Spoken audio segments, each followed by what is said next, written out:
and this is our last podcast of 2016. This episode is brought to you by Antlion Audio, and my music is going to continue to keep playing. It's Antlion Audio. They just released their new Mod Mic 5.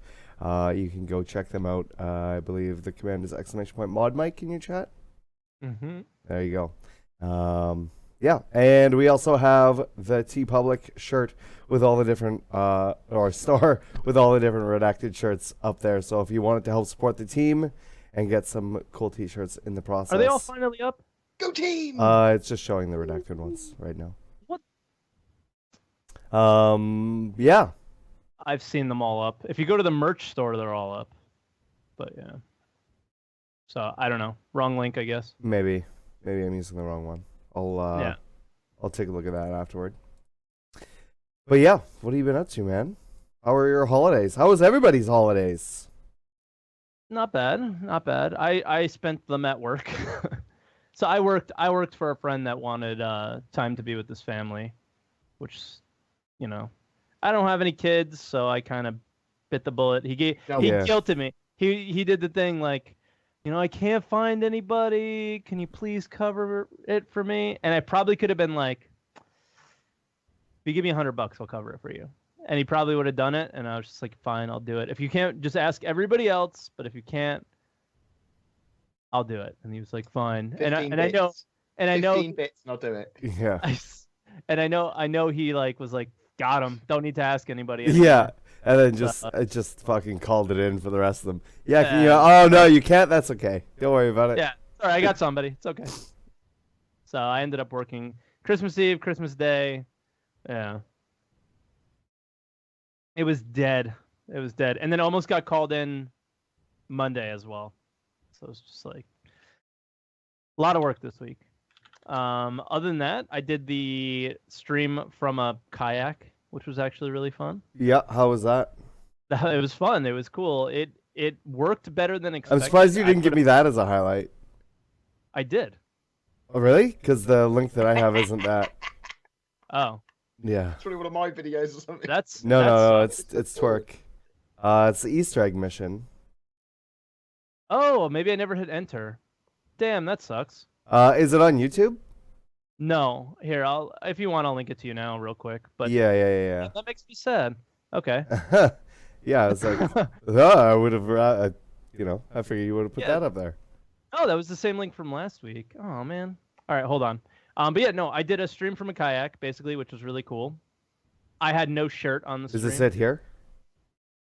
Yes. I don't know yes. It Okay. is. This guy. So Kazu made the title kayaking with no shirt on or something like that. And then people were like, ban, and it's like, no, I can't get banned for that stuff. As long as it's within context, right? within the context of everything, it's fine. And I also I didn't need the life vest, but I wore the life vest anyway, just to avoid any issues. But yeah, so I put my phone waterproof case on the front of the kayak and just fucking kayaked, and then talked to people about like what they do for fun outside of being on a computer at home, and just goofed around, and it was a good time. What's then like there was KDR a couple times. like in Star Marine in a kayak. What's my KDR like in it's much like my KDR in real life. It's pretty bad. It's 0. Shit. But the no, so like there was a couple times where we could go left or right, and we asked chat left or right, and we would go, and there'd be dead ends. And I feel like right now we're going straight, but I don't know if you're having trouble going straight. Yeah, it was really windy. Okay. If you can't tell, I'm going against the current, so the current's just pulling me to the shore. Gotcha. So it's really hard. Plus, I've never kayaked before. I've paddleboarded, and I could stay straight in a paddleboard. Kayaking was much harder to stay Screw straight. this Star Citizen stuff. I want Twitch plays twerk kayak. Yeah. I want a control twerk kayaking. We were gonna board some of those ships and take them over and shit. But you need to add little motors that chat can add, but you still have to try and paddle to where you want to go. But there's these two little motors on either side that just like fight against you or help you or whatever. Yeah, but no,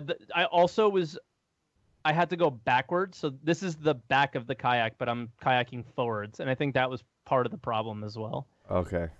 Because that was the only way I can like lay the camera right. It's a rented kayak, so it's like a piece of shit and everything. My question is, how do you fight the alligators when they bite you? Dude, the first sign I see getting into the water is don't feed the alligators. And I was like, In little brackets, was it don't fall out of your kayak? No. After that. Yeah, like, or oh, you're sitting shit. awfully close to the the crest of the water. Yeah. Jeez. So I was like, fuck this, dude. And we went into some areas where like we totally could have been, taken care of. But no, I found a pretty good Twitch Nice app. glasses, by the way. Thanks, bro. You gave me those. Everyone was like nice glasses. I was like, yeah, Soros gave me these. These are the only sunglasses I have. And they're like, Wait, lives in you live in Florida with Florida and you sunglasses. don't have any other Yeah. sunglasses? That's it, man. That's all I got. Look at those arms, though. What a stud. What a fucking stud. Mate, to be honest, I want to put those guns on my fucking ships and Star Citizen, mate. That's right. Those are fucking size 6 guns right there, buddy. This is serious DPS, bro. For Oh real. man. But no, see, look, you could see the seat. I'm sitting backwards, Yeah. like it was really Oh, hard. okay. So yeah, but it was fun. It was something I'll do again. I need to get my own paddleboard, and then I can mount my phone to that and everything. And you're It was using a an good- iPhone, right? I used an iPhone with a waterproof case. It went really well. It didn't get wet at all. I was too scared to put it underwater, but It looks got like it was splashed pretty like stable. crazy. Yeah, it was. It fell a few times, but it's No, but I relatively- meant like in terms of like not dropping or anything. It fell over a couple times, but like the setup was I put a bag in the kayak with a I'm talking like internet Talking connection. about frame drops, actually. Yeah, frame internet drops. Yeah. it wasn't bad. Great. Towards the end of the stream, it got It's worse better than because I your went in normal streams. yeah in Comcast, but the towards the end we went more like off the beaten path, and we were completely covered by woods, and that's when we started dropping frames and all that jazz. But it was pretty good. Wi-Fi in the woods is shit. Yeah, it's pretty good. I got my little. We had a map, and I was looking at the map and everything. I couldn't fucking figure it out. There was like a fucking secret island we can go to. It was cool. But yeah, I mean that's what I did this week. I played 2.6 obviously live. Played with some people. Yeah, I mean that's really it. I haven't played much Arena Commander, but yeah. So we'll see. Probably more this week. So what about you, Bored? What have you been up to? Well, today my computer exploded and I've had lots of problems with it. Oh yeah, you came. Bored was not happy this morning. Yeah. I was not happy. No. But I uploaded a video about the camera controls, and someone messaged me saying, "Were you getting frame drops or something?" I was like, "No." I licked it and I was like, "Oh!" And it was just chuggy as fuck, and my encoder was broken, and my CPU had overheated, and everything had gone wrong, and my head fell off. But it's all good now. I mean, I've been playing just loads of 2.6. Getting to grips with it. I'm pretty good. Like, I'm pretty good at Star Marine. The lag just works in my head. I'm trying to go. Now I got to go look at the leaderboards and see just how good you are, Bored. I mean, We're going to- Wait, should I can just pull them up right here. Yeah, well, Let's do I already that. know that I'm not good. Let's just pull them up. Last time I looked, I was 46th, but I haven't played today. In so probably what? like 200. Just overall FPS? I'm 2,000. Or in a certain game mode? In point capture. So Last Stand. All right, so here we go. We have this up. 234. I'm 5,829. You can see how often I play point capture. Well, you don't play that, yeah. No. Point capture's fun, man. I'm number 2,000, rating 2,000. You are not 46. It goes up if you don't play for a day. It's about 150 to 200 place drop. Do you see that org that BoredGamer is in? Oh, the redacted one. It's the little symbol. That's the only reason I'm part of redacted. It's for the badge. No. I created that org yesterday. Was it? Yeah. That was something I did. anytime find anyone you. is top of the scoreboards, you have to go Jeremiah Lee, eat your heart out and do like a proper. I took a screenshot. I went 16 Did you and go 4. 19 and 4? No, I went 16 and 4. Not good enough. I know Not it good wasn't. enough, bro. Not good enough. But I mean, I quite like Star Marine. It does need work. Obviously, it's laggy as fuck. You're at 234. Season issue, but it's fun. It's a good laugh. Do you know my favorite thing about the leaderboards? It says favorite map Echo 11, 60%. Fuck you. Can you guys tell that Twerk doesn't like Echo 11? I just want a PlayStation, Damien, and they don't let me choose it, and I literally get Echo 11 60% of the time. What the fuck? Echo 11 does have some issues as well, but other than that, I've been plodding along with lots of videos for 2.6. Hopefully, lots should be coming out over the next couple of weeks. Anything interesting that I've done? No. I mean, it was Christmas. I ate all of the food that I literally could. I'm still doing that. There was turkey, there was stuffing, there was pork, there was ham, there was chocolate, there was everything. Oh, nice. Was Yeah. it good Christmas with your family and everything? I mean, yeah, it's I tried to get away from my family as much as possible. There's only so much family you can take in a day. Yeah. Talking to them. But that's the So- day that you put up with it usually. Yeah, I mean, if my parents and my brothers and stuff, if they were like, let's play some games on the LAN, let's play a game or something, that'd be great. But all I'm thinking when I'm talking to my parents for multiple hours is, you're not a computer. So I'm gonna go up and see one of them. I do love my family; they're fucking great and everything. It's just, I'm totally addicted to PCs. I need them to live. Yeah. But other than just general, Like, has anybody gone like 24 hours without the internet or a computer? It fucking is insane. It's pure insanity. Unless you're out busy doing something, that's one thing. But if you're not doing anything, and you're just like sort of sitting around the house or something, and you don't have internet, like if the power's gone out or whatever, I don't know what to do with my life. I would build another house. I would just build You know, another like house. I would just everything it's that's like- broken in this house would get fixed. You know? 'Cause Yeah, you just have to stay busy. you have to do something. Yeah, That's why production, like honestly, that's why like nobody does anything anymore, because it's just so much more convenient to just sit on your phone and watch cats, you know, watch cats. and shit. Like Confirmed. Twerk is a cat lady. It's kind of true, actually. it's kind of funny. it's kind of true. I only have Sorry. one though. But I learned a load about Lumberyard, like genuinely tried to research Lumberyard and how it works and how it's going to be integrated with StarEngine. So now a reasonable amount about that now. And I've ingratiated myself with Reddit, trying to do informational posts. So it's like, bam, have some information. Oh, 500 upvotes. Bam, have some more information. 200 upvotes. It's my Reddit ingratiation place. Other than that, not much. Just Star Citizen, mate. Play loads of Star Citizen. What about you, Saurus? What have you been up to? Star Citizen. That's it. I haven't been actually playing any other games, to be honest, now that Star Marine's been out. Did you buy anything in the Steam sale? No.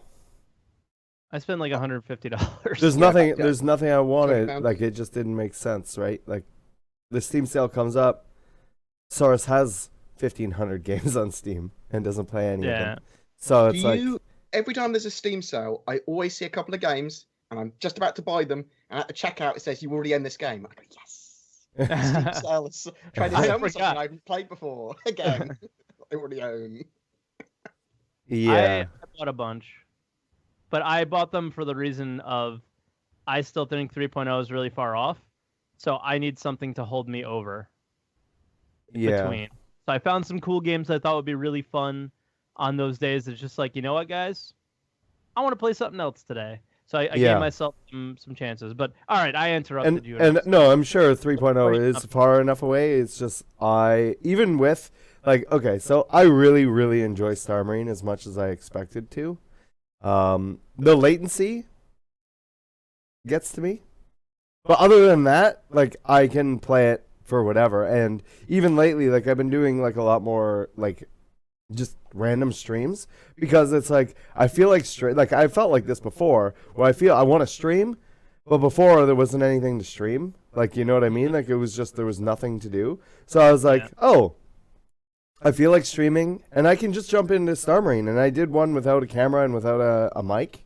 I was like, I just put in my title. I'm like, no camera, no mic. I'm just gonna practice StarMarine and try and get on my latency level and just start to deal with that as much as I can, and focus on the game because I was like, I'm just gonna do this anyways. I might as well stream.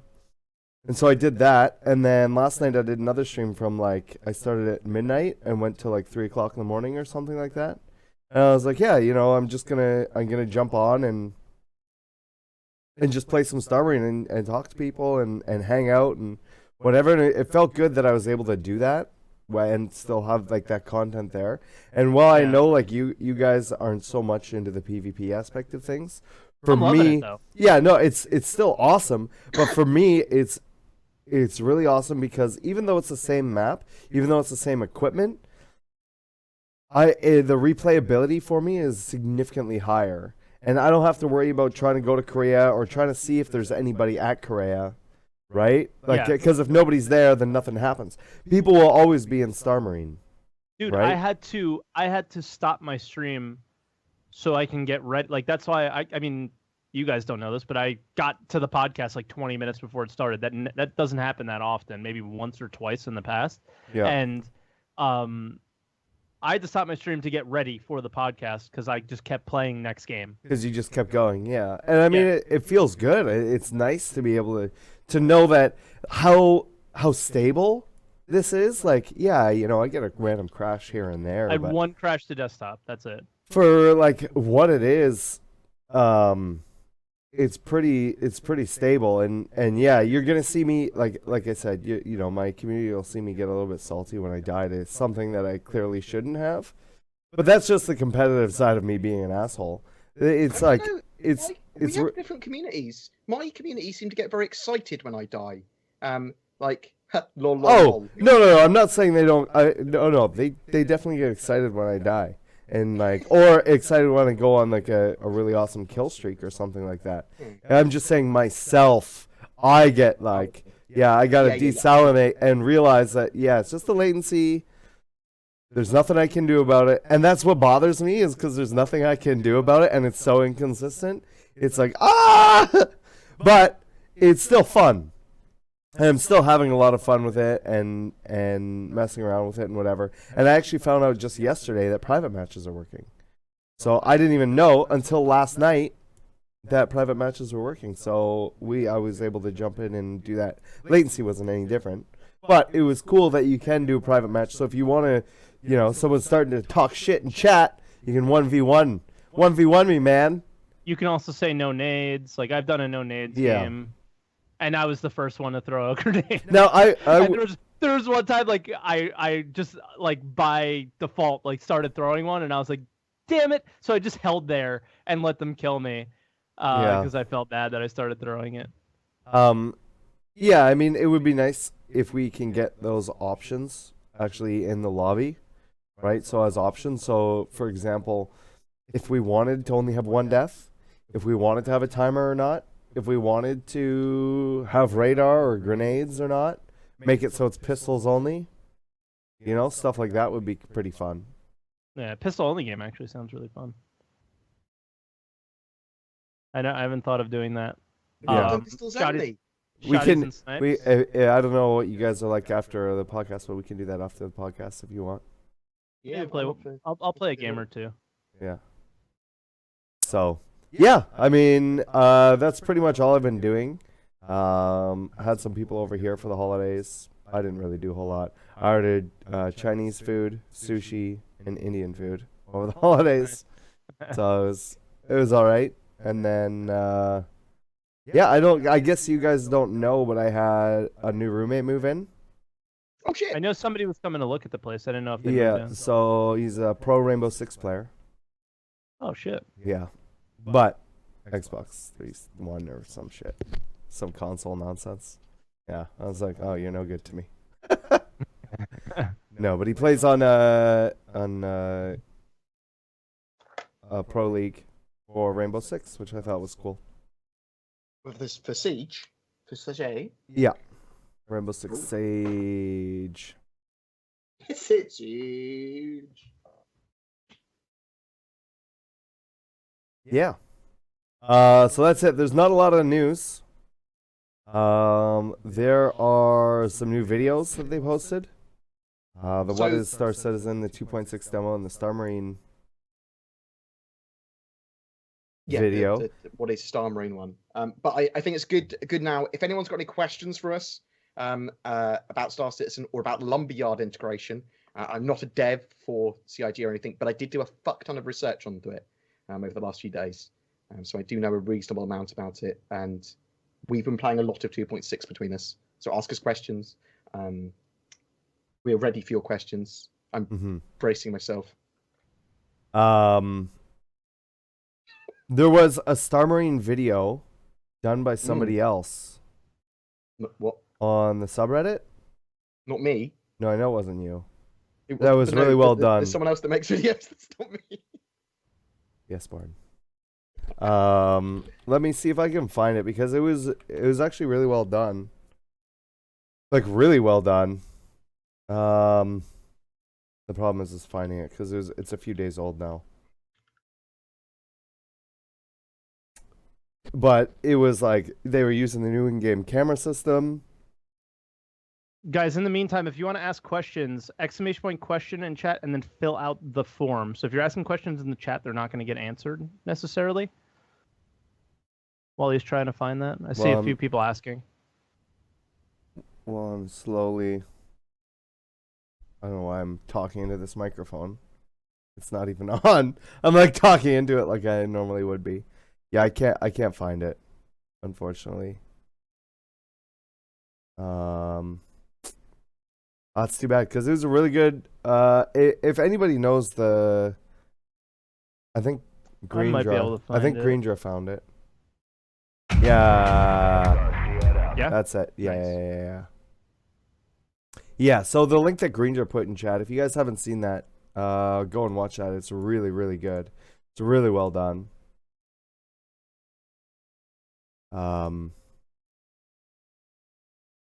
Yeah, but there's not a whole lot to talk about. There is a Lumberyard thing, and I guess out of all of us, Bored has done the most research on it. So, Bored, why don't we let you sort of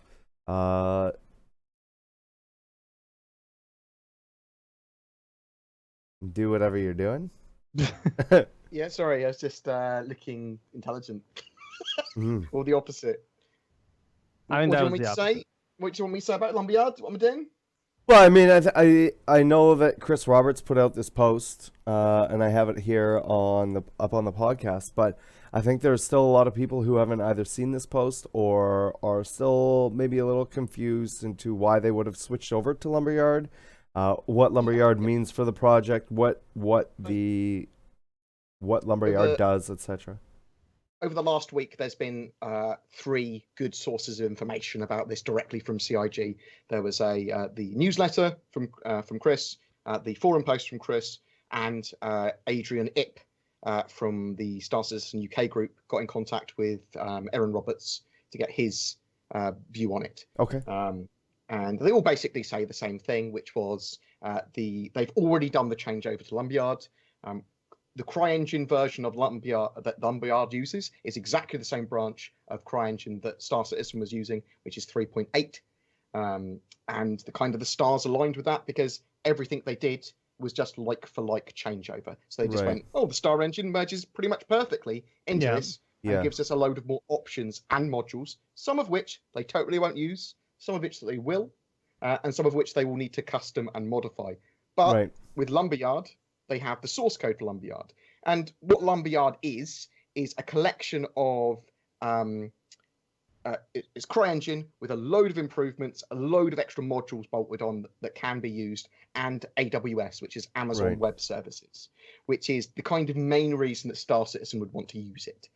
It gives them... before we keep going, we thought we were using Google ones, right? So for the longest time, we were using Google servers to play on, right? And then at some point, they made a transition, it seems.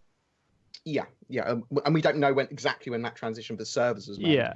Other than at the moment, as of 2.6, everything's on Lumberyard. Yeah. Everything should be with AWS and Amazon Mhm. Web Services. Now, the joy of Amazon Web Services is that they are incredibly scalable, and obviously backed by Amazon, which is going to be one of the largest companies that you'd want to look after a network. I mean, Yeah. they've got a huge amount of buying power. They're a stable company that's going to be there from years to come, which Crytek might not necessarily be. They certainly don't have the buying power or the leverage that Yeah. Amazon do. So them partnering with Amazon is just a no-brainer. Same engine with improvements, and they get Amazon Web Services. It just and the idea with the scalability of this is that they can now go, well, we don't need to fork out huge amounts of money to test out something. We can use this scalable system where we can just put a little bit of money to test stuff. Because obviously they want to get to a point where they are having the best network experience, the best kind of performance possible globally, but at the lowest cost. And that's what they need to be going for. And they don't exactly know how many CPU cores they all need for each area of an instance for a server and that sort of stuff yet. So with this, that should hopefully give them a bit more power. Some people would say that GameLift and some of the Amazon services aren't suitable for MMOs, and that's true. Out of the box, some of those modules aren't suitable for MMOs that Star Citizen might want to be using, but they've got the source code. They can modify them. Now that being said, they did have the source code of CryEngine prior to this as well, right? Like they had, when they were doing the CryEngine stuff, they had the source of that, and that's how they were able to add all the things that they have added.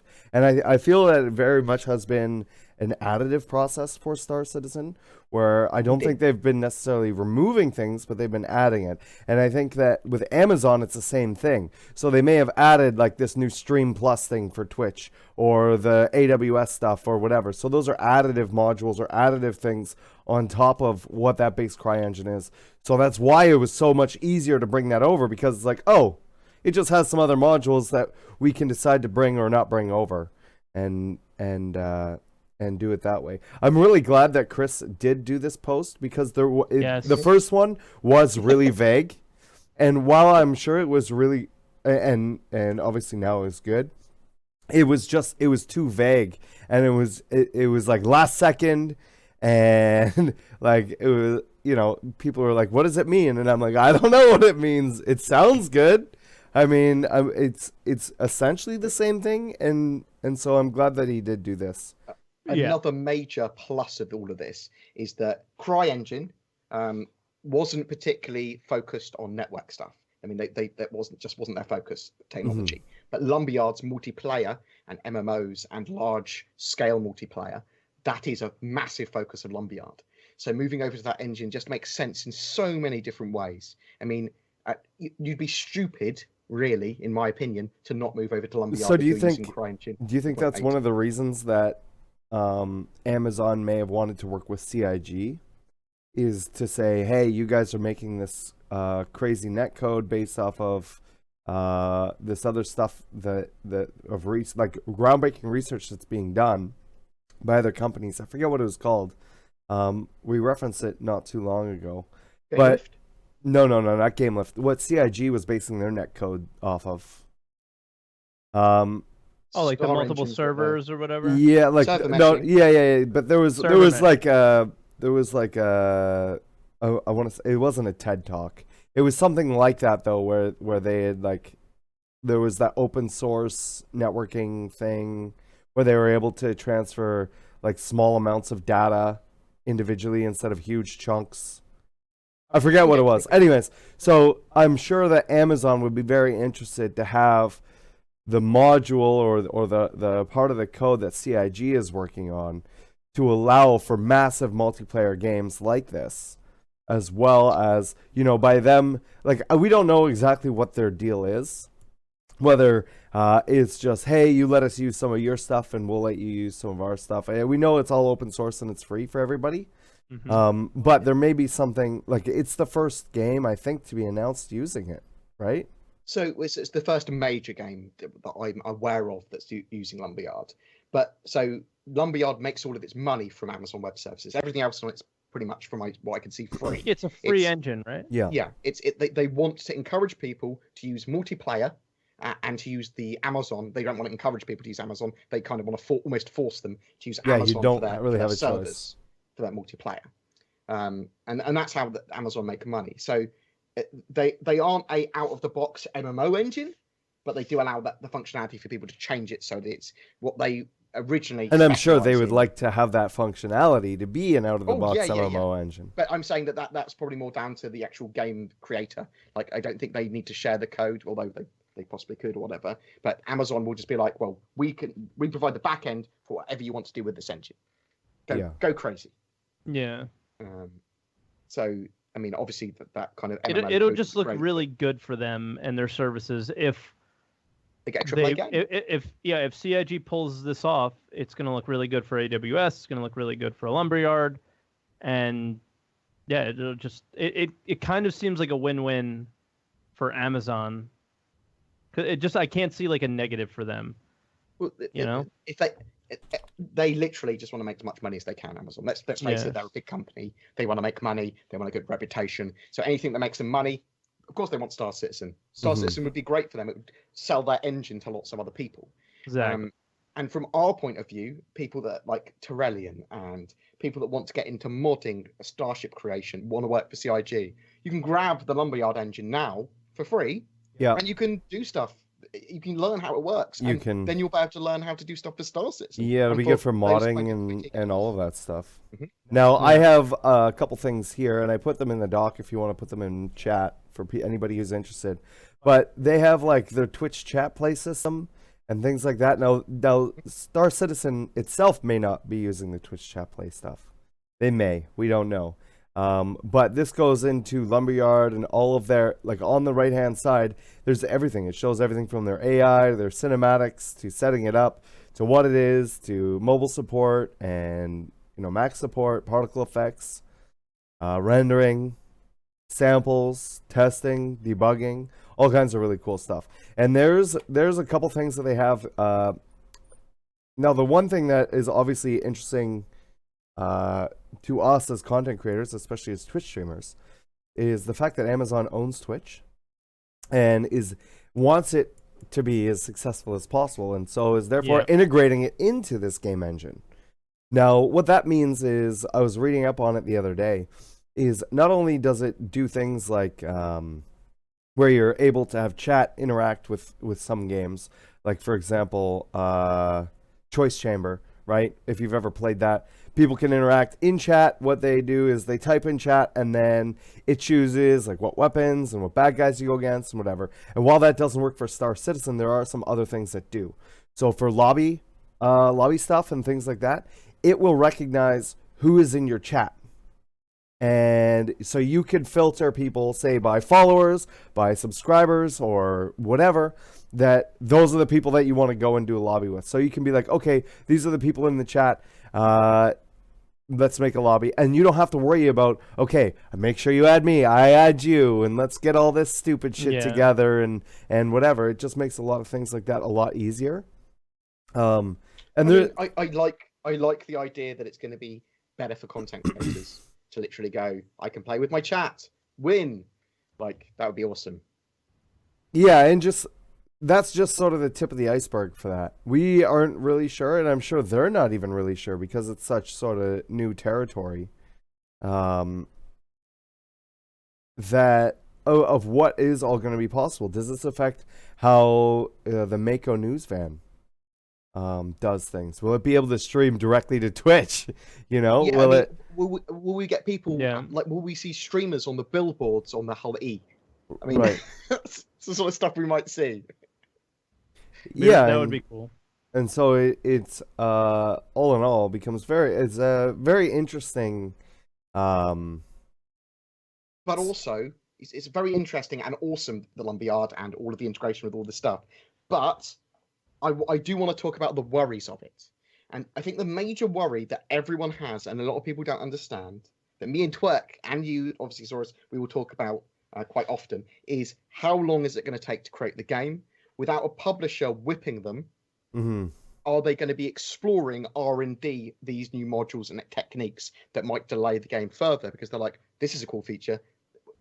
Basically the feature creep and feature bloating, as well as will it take them extra time to get to grips with the engine and that sort of stuff. Because it's an important thing to discuss. Like, yeah, because it just seems like every year, like, okay, the best example is the characters, right? I think we've seen like fucking 10 iterations of the character, and and that's why we don't. I mean, I think that's why, I should say, because I don't really know. I think that's why we don't have the female model, and we don't have, you know, maybe animations the way that we want them, or so on and so forth. Like, lots of things that are happening is the same thing with the ships and a lot of things. They certainly spend a lot of time on reworks. Yes, on reworks of other things. And maybe this happens in game development and I just don't know, and this is the first time we're seeing it.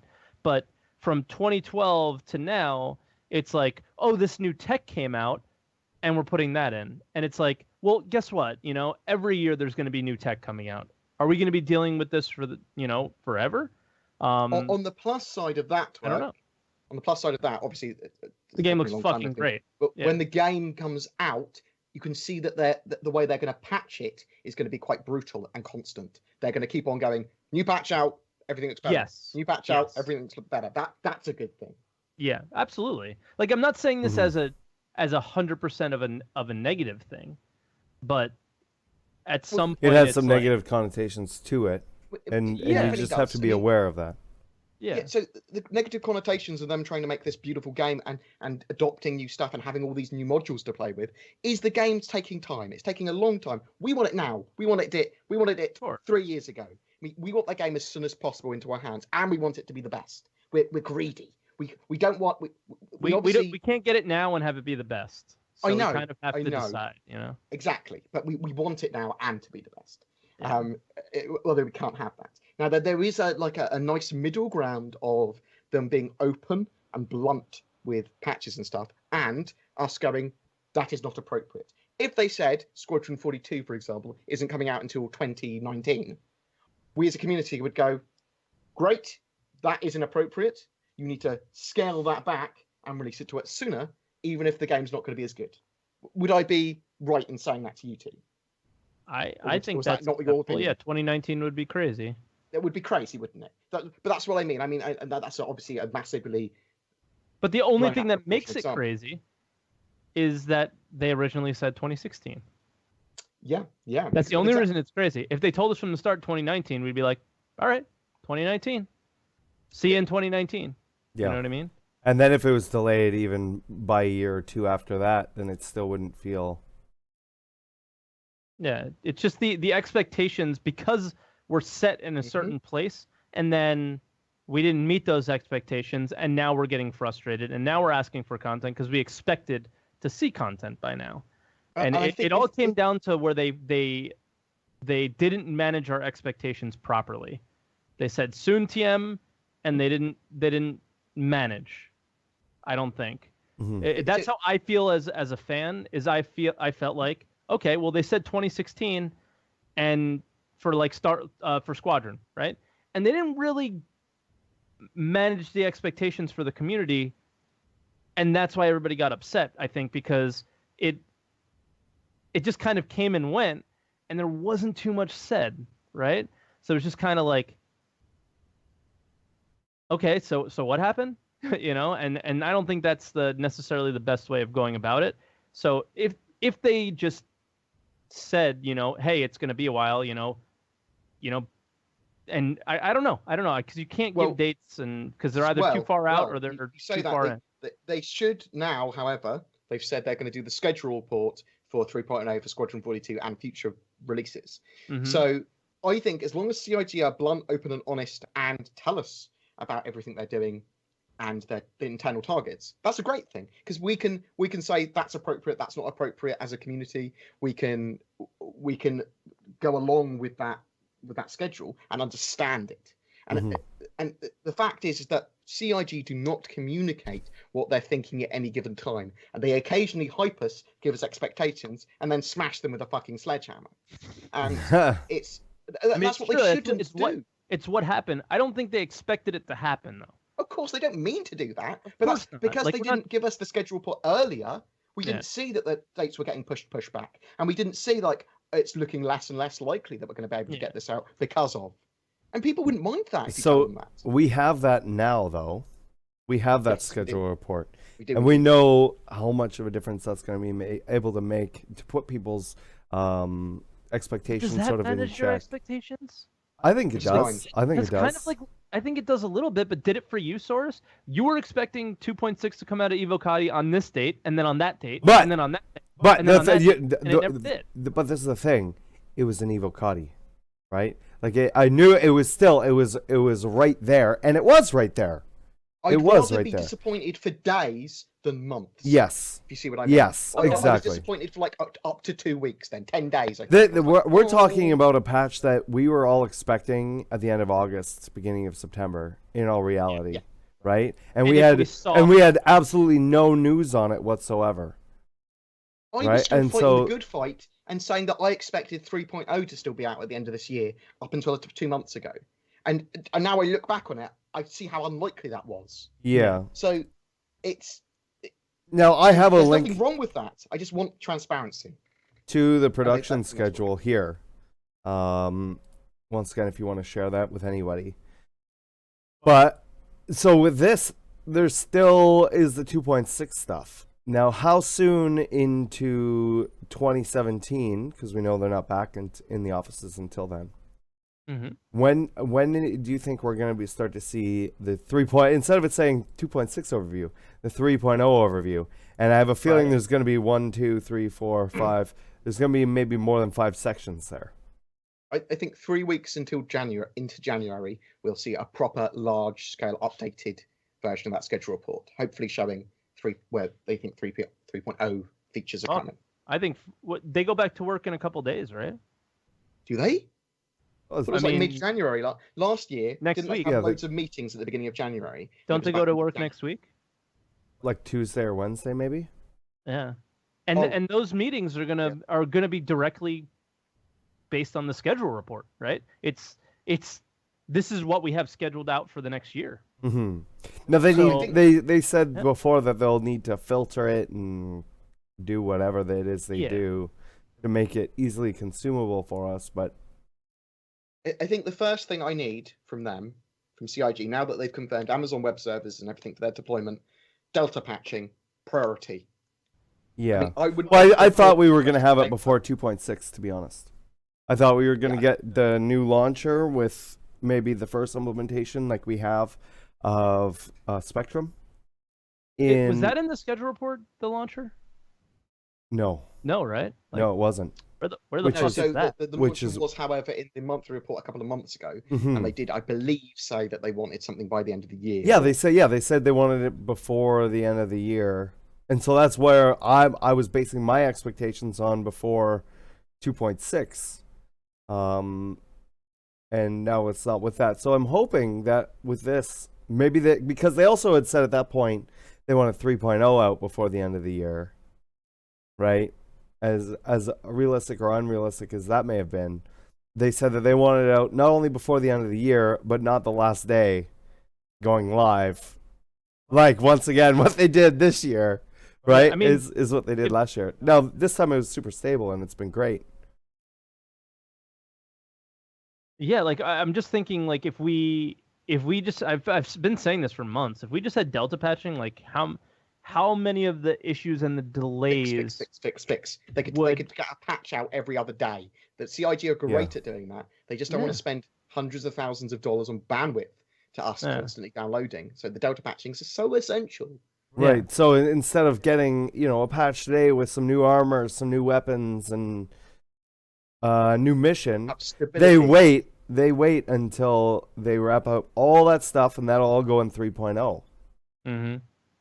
So the sort of issues that I'm talking about that Delta patching genuinely would fix is the bug with missiles locking onto you and having the icon still flashing there.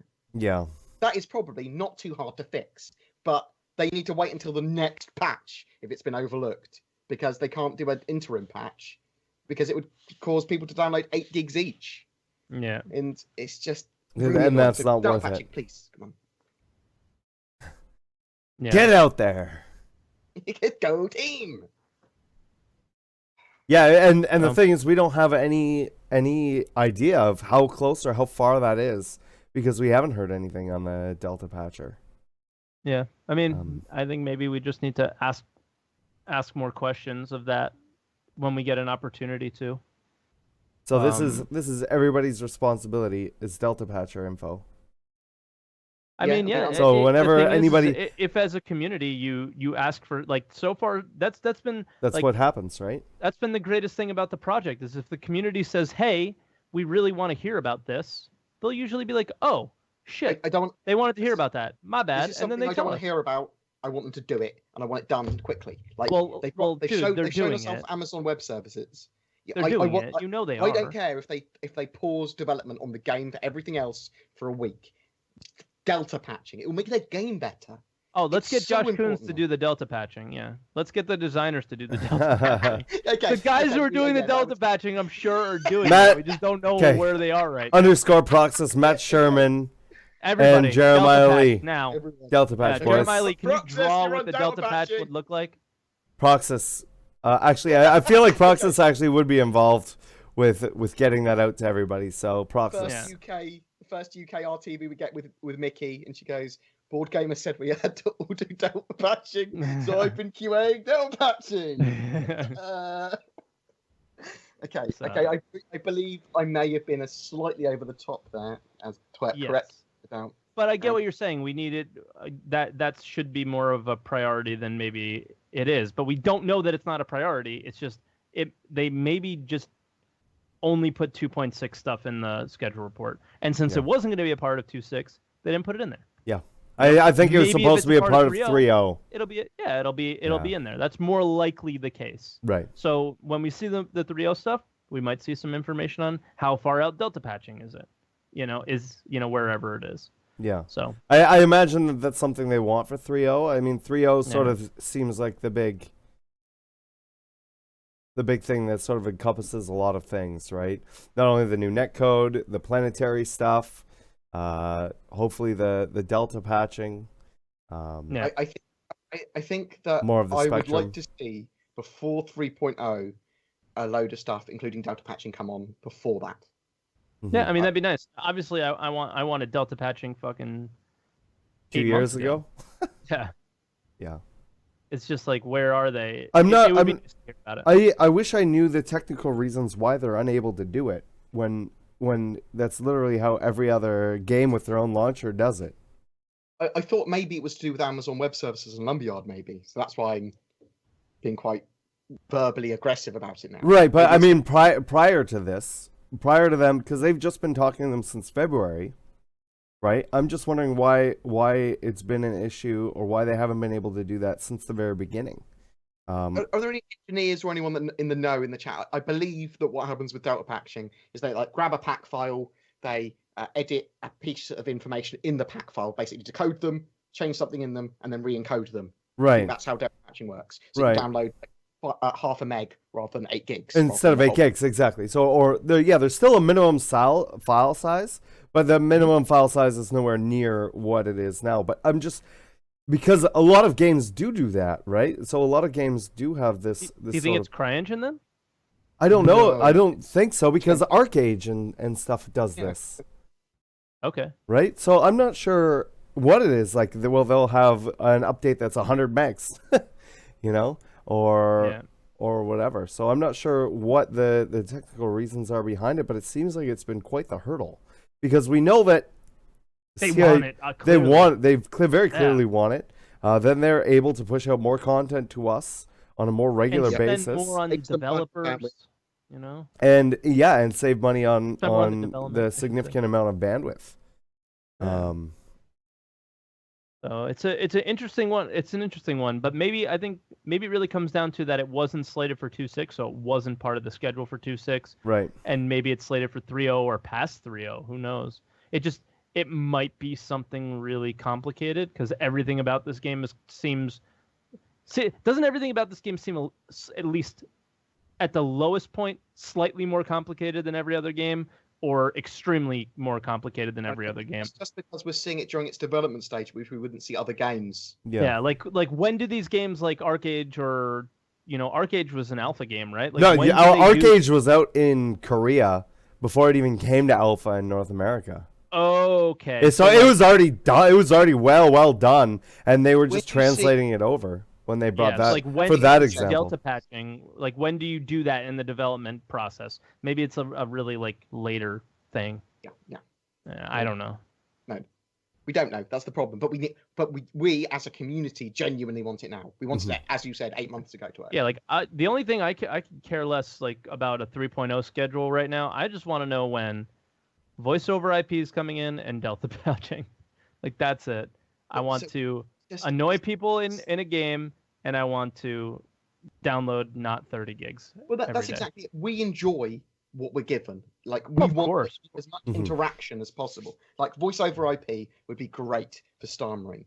Delta patching would be great for getting more people into the game, but also fixing some of those niggling, like, really bad little bugs that like put off my friends that play Counter-Strike, that play Titanfall 2. They're like, I don't want to play Starmarine because it's got this issue, or the guns spongy, or the way that this happens. And that can fix that with Delta patching. Dude, I'm gonna rant a little bit. Yeah, this shit pissed me off this week. There were 2 big content creators. I'm not gonna name anybody, okay? But there were 2 big content creators that played or made a video on Star Citizen this past week. Okay. One of them, all they did was say how bad the game was and how it's completely unplayable. Well, I happen to play it every day, and I've played other games that are complete, and I don't find the game unplayable at all. That particular person had no idea how to play, didn't do any research, and played the game, and then complained about it the whole time. But so I think if you take that from the point of view as they wanted to be signpost and they were a new player to Star Citizen and didn't understand it. Yeah.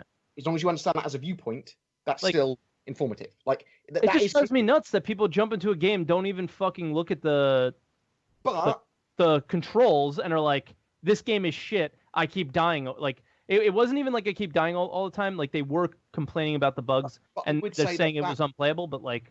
That kind of person likes games like Titanfall 2, Battlefield 1, Call of Duty, that you don't need signposting for, because the controls are so simple and they play for you effectively. Like, you're like, I jump into the game. This is like every other game I've played control wise. And and as frustrating as that is, and while I see controls, it's right there. Yeah. Well, I feel like I see what your pain is, Twerk, and I understand what you're saying.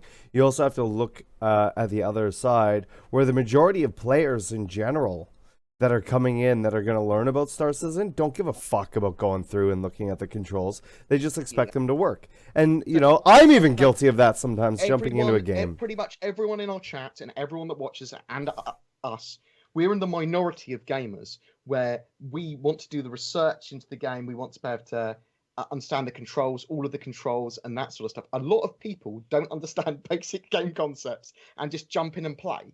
And they do that with Overwatch. You do that with a lot of games, like, quite genuinely. And you want those controls to be as ergonomic and easy as possible, that signpost you into the other ones. We don't have a tutorial for Star Citizen, and people don't want to do the research. And that is the kind of person that obviously wouldn't enjoy Star Citizen Alpha in the first place. We understand that because we backed for ages. But people that have that opinion of quite like, I don't like it, a lot of them, it's because it is a learning curve. It is sort of like, you have to do research before you play the game. And I think the comment should have been different. I think it should have been, this game is not streamable right now, or whatever, because for my community, I don't enjoy it. My community is not going to enjoy it, or whatever. This is what's going to happen. But then hold on, because then another person, a YouTuber, made a video, and it was the complete opposite. He was like, it's really fun. It has its issues. I would love to see this, this change in here, get them working on this and stuff like that. So there was 2 totally different sides from 2 very successful content creators that just, you know, you go about it two different ways. And like the one thing that the YouTuber said was, you know, the controls weren't that easy to figure out. I had to actually go and look them up. That is fine to say, but to not look them up at all and just be like, guys, I don't really know the controls. This game's unplayable. It just was kind of like a cop out to me. Don't you like the fact? Isn't it a positive that occasionally they look at the game as if it's a fully completed game? That's why he was looking at it. That's why he had that opinion of it. No, that's not. At the end of the day, you guys are missing the entire thing. That people will make whatever the fuck they want. You know, whether you like it or not, it's gonna happen, and there's nothing you can do, and all you can do is focus on making the best content you can make. And if other people as content creators, right, but right, but you can't get upset that somebody's just shitting all over the game or whatever just because they haven't, for whatever reason. You know, they could have just fucking tried to install it on a Pentium and been like, why doesn't this shit fucking work? It's a waste of money and whatever. Fuck them. You know, it's the best thing that you can do to counteract that is put out the best information that you can. And that's it, right? Like, there's not, like, those YouTubers aren't going to watch this podcast or aren't going to do anything. There's going to be no effect to that, right? Like, there's not going to be an effect to getting, well, we get upset with CIG and say, hey, you know, we need these things to be changed. Those things happen because, well, I mean, they're in our chat. They're around. They talk to us.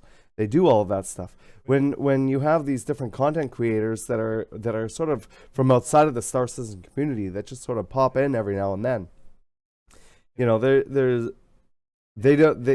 I don't know who they are. They don't know who we are. And maybe they should. Maybe they should. But I don't think it's. If you've been around YouTube at all, you'll see that there's a lot of different things that people do, and there's a lot of little drama things. There's a lot of misinformation. There's a lot of other stuff, and it's at the end of the day, it's up to the end user to do their research and do that stuff. And yeah, is that misinformation going to get out, or are people going to be, you know, putting things in a bad light? For sure. But you know, the best thing to that is what? I can't read that. So apparently your mic is really loud and peaking, and I hear it. So I okay. just people message me. It might be in Skype, but it shouldn't be in OBS. I see the levels. Maybe My levels are drop it like 10%. I'm listening to the stream. Other people's ears. All right. Well, maybe. Sorry. I was hoping you would catch that without interrupting the podcast. Oh, My no, apologies. it's so GG, guys. It's over. My bad. I was trying to sneak it in there. Oh, I didn't want to interrupt him. Sorry, Source. But yeah, I mean, you make a good point. That they're gonna make whatever content they're gonna make. It just sucks because like like us, we try and like listen. People call us shills and fucking shit like that, and that's fine. But we're the worst shills in the world because we fucking rip CIG and you asshole. Yeah, we must be shills. But it's like when you play. The thing that bothered me was that this streamer was known for playing alpha games and was also known as, like, I think he was the developer as well. So he should understand the fact, and he doesn't. You know? Right. And that's what bothered me. So. But the problem is there's not going to be anything you can do about it. You know, and there's going to be people like that. Even if they do know, even if they do go out of their way to be malicious about it. No. As long as they're not malicious, it's fine. No, it doesn't matter. Even if they are malicious, there's nothing you can do about it. Yeah, but it's right. Like look at the portion of the YouTube community that just bases their whole fucking channel off of YouTube drama and being malicious to each other. Don't you think you can't do anything about it for CIG if they've got some genuine concerns mixed in with their aggression? Like, yeah, signposting, tutorials, ease of access to controls, ergonomics, that is important, and that's something that we don't have. And that's why my channel started. That's why, like, me and Nooberfire are successful, because there is such a complex control array, because there is quite a steep learning curve that we have to do these guides constantly. So it's not a bad thing, but it needs to be something that is understood and that CIG needs to react to, so that it does get more players in. and all of this stuff. Yeah, it doesn't matter if people make up their own minds on stuff. That's all cool. Yeah. Some stuff is unfair, but taking some of those points of view and going, well, maybe let's address that view. Exactly. It's an unfair one. There may be some truth to what they're saying, right? And but my whole thing is I just don't want to see people get upset or get whatever, or people are just gonna make whatever content they want to make. At the end of the day, nobody can control what content I make or what I want to do or what direction I want to go with things or whatever. And if somebody decides that, hey, me shitting on games is my thing and that's what I want to do, then that's what they're going to do. I'm not saying that that's what those people are doing, but that will eventually happen, and that will eventually be out there. It's there with every game. There's always that side of the community where you have those people because it's how they get their views, or it's how they get their community, or there's just cynics in general that are going to be like that about a certain aspect or a certain thing, or just games in general or whatever. I know plenty of people who think gaming in general is a waste of time and is fucking whatever, but then we'll go and sit down in front of a TV for 20 hours.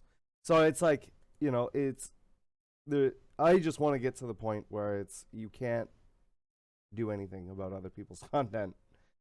And while it sucks and they may get upvotes or get more publicity for it, the best thing you can do to counteract that is by putting out what you think is good content.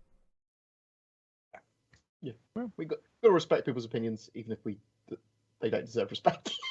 Yeah, it's hard for me to respect your opinion when you don't do even the slightest bit of research. You're just like, oh, I heard StarEngine came out, but like Level Cap did one of the best things is and Level Cap was the YouTuber, he basically was like, well, on the website, it just kind of said that StarEngine was like out, but they didn't really explain too much. Like, is StarEngine a different download? Is it? No, like it's an alpha.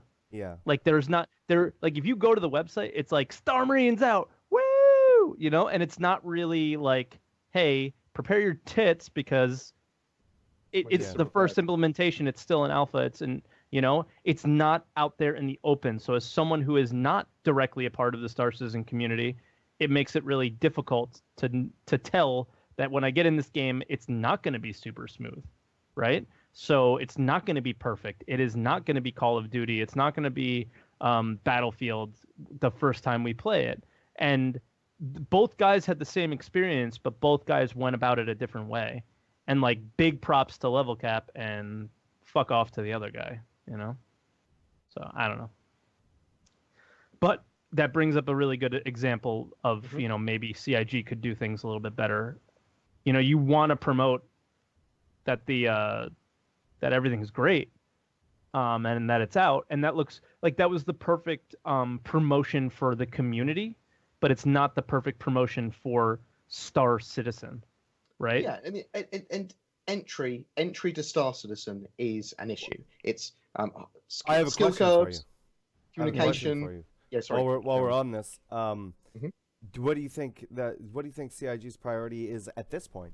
Do you think it's about informing new people, or do you think it's about informing the people that have basically paid for the game? It seems like it's informing people that have paid for the game, but you have to think that their mentality is on getting new people. Right. But you would think that their mentality would sort of... I agree with that to a certain point, but don't you think that should be more of a switch later on down the road when it actually is playable? CIG can definitely do both without... It's not mutually exclusive. Right. Their mentality can be set on both. They can be attracting new people with one branch, one arm, and they can be finishing off that game and explaining what's going on with the other. There is no mutual exclusivity there, and they shouldn't be focused on one or the other. They should be doing both. Because Absolutely. Why not? Yeah.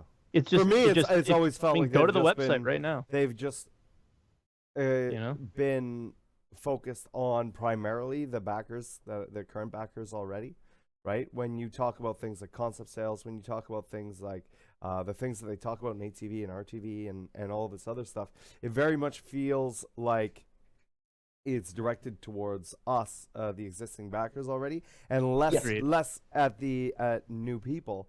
And I don't fault them for that, and I don't No, I like that, and I think that it's not really the time. Like, yeah, you can have your small little pushes near the holidays and whatever to sort of bring new people in with those cheaper packages and things like that. But I think right now their main thing is sort of explaining and running through everything and trying to be open with development to their current backers instead of trying to attract in new people. Because I think that if they do that with their current backers, that will inevitably start to bring in those other people's friends as they talk about it and do all that other stuff. With the ATV and RTV Sorry. are for us. Mm-hmm. Yep. Gamescom, CitizenCon, Anniversary Livestream, December Livestream are not. CitizenCon's for us. CitizenCon is sort of for us. It's for both. Yeah. But those are clearly to go, hey, everybody, look at this shit. Mm-hmm. Right? And CitizenCon and Gamescom did well with that stuff. And then the anniversary live streams and the December live stream obviously had their hiccups. The big difference is the only thing that represents that, hey, this isn't quite ready for public like consumption. It's not a released game. Is it just says, 2.6 alpha is out on the front page with Star Marine available. And I don't know how to do it, but they made a good point that it's not a complete game. Your experience isn't going to be perfect when you get in. So that's an important thing. If you are appealing to new people and to more of a mainstream, you need the ergonomics. You need an in-game tutorial. You need easy to learn controls. You need all of that signposted and shown in-game for people so they don't make videos going, this game is shit, I don't understand what the fuck's going on, what the hell. Now, so they need those basics there and they don't have them. And that's fine, they can get them. Mm-hmm. Or, if they're not having an in-game tutorial, they instead, and this is something I asked Sandy about last year at CitizenCon, and suggested, I've obviously been quite busy, is that they need to be more open and transparent with content creators and say, from week to week, and say, we are after these videos. We're after videos on this tutorial, we're after this. And don't favour any content creators, just literally post somewhere, we're after these kind of videos. Well, I think they're going in a completely different direction, Bored. I mean, look at the videos that just came out this week. What is Star Citizen? Alpha 2.6 features. I mean, they're literally for me, that's doing why what you do. I think that they're trying to push around the holidays, right before the holidays, right?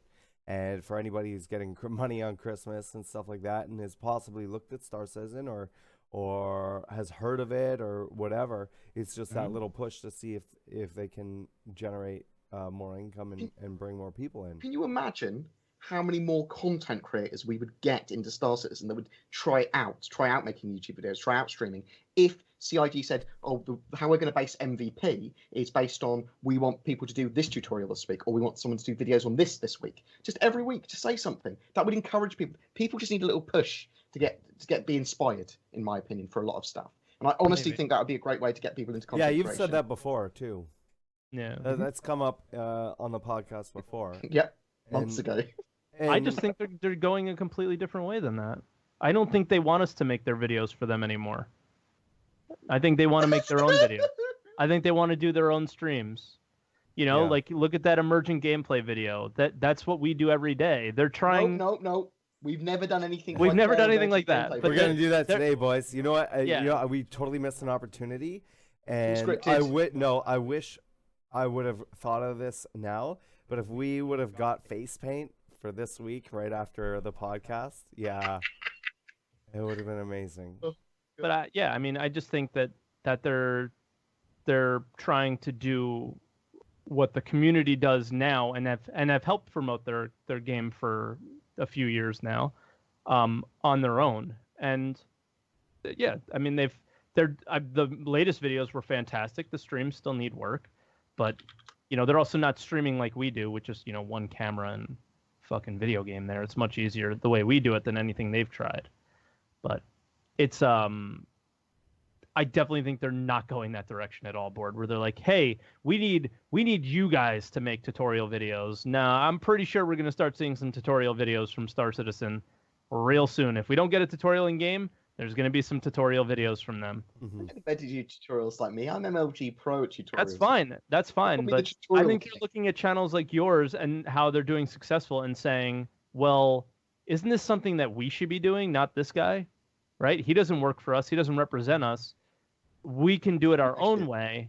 And I'm not saying like it's a bad thing, you know, that's the impression that I'm getting with some of these videos that I'm seeing them do lately. The streams that they're doing, the videos that they're putting up, they look very much like the content that we make. That's the sort of content they need to be concentrating on. They need to get in-game stuff done and then encourage content creators to make the rest of it, because that's how you'll get your game out there. They'll get hundreds and hundreds of content creators making videos about it and enjoying it. Then they don't need to have anyone making it themselves. And then it's real. It's not emergent gameplay scripted by CIG, which made me literally have some sort of. I swear to God, I thought I was going to be sick during some of that gameplay. It was pretty rough. I mean, it was pretty rough. Wait, Source's face said it all. I don't know what part of the stream was that face, but most of it. Yeah, that was pretty brutal. Yeah. So yeah. But we can jump into questions. Yeah, let's do it. Now, if you like, once again, if you guys have any questions, feel free to ask. !question in chat. Our first one here is from Tactical Strike 187. Twerk17 noted that he was incredibly bummed out by the fact that our corp will not be like GTA 5, giving the ability to free roam around the city. Isn't it logical that if the technology isn't there yet, then free roaming around a jungle planet like in Crysis may not be in the cards as well? The jungle planet, like the thing that we saw in the report? He's just saying if we're not able to do free roam in a city, what makes you think we'd be able to do free roam on a planet? Because they already can do it on a planet, right? Right, but do you remember our argument? And this is from our prior podcast, where I said that even if you close off all the buildings, then you'd be able to wander around. Maybe, but what if it's the buildings that are the problem? I don't understand how that would be a problem. It would be an asset, just like a tree would be an asset. But with more polys. Much taller, right? All that stuff. I mean, they're bigger, but it's whatever. You're looking at a whole planet of polys, right? So that's not really an argument. You can't really use that. I mean, this is a question from that day, so I get it if you don't remember it, but it was. No, I sort of remember it, but I don't remember basically, I was saying that, okay, they're going to have their little hubs of areas where you're going to be able to go into all the buildings in that area, or you'll be able to explore around. Area 18, 17, 16, 15, all that. For the wider part of that city, while you may not be able to go into those things, they should still have the buildings, and they should still be walkable, and you should be able to go from the center of the city out into the wilderness if you want to go walk for long enough. And you disagreed with me, and we had a big... I didn't disagree that we should be able to. I just don't think it's going to happen. You don't think it's going to happen. Yeah. So he's saying that's the same tech for, say, like a jungle or something like that. Which I agree with. It is. It's not. It's different. It's the trees and all that stuff are done differently. They're done with they just fucking paint them in. Yeah, but they said they'll be able to do that with buildings. You can't procedurally paint in buildings. Sure you can. And have it look okay. They straight up said on ATV or RTV, or they said it when I was talking to them somewhere, that if we procedurally painted in buildings, it would not look good. It would look bad. I think that's the thing, though, isn't it? It's that buildings are not trees. They can do those giant city areas if they want, but there's no point. It wouldn't look as good. It's not going to be high fidelity. There's not going to be the areas to explore there that you want, the hero areas, because there's no point in having those hero areas. They can condense them all into one zone where you have the shops, the guys you need to talk to, and everything. It's not that kind of game. It's what Tony Zerovic said, and it's it was Tony that was talking about that, right? Tony Zerovic. Yeah. What I understood that was from being able to go into all the buildings and things like that. My argument towards everything would just be, shouldn't you be able to go from Cubby Blast out and walk over to the top of that mountain over there? And you might be able to, The idea is that not everywhere's going to be a hero zone or have Right, explorable and bits and bobs that's in it. what I was And it will saying. be cleverly hidden.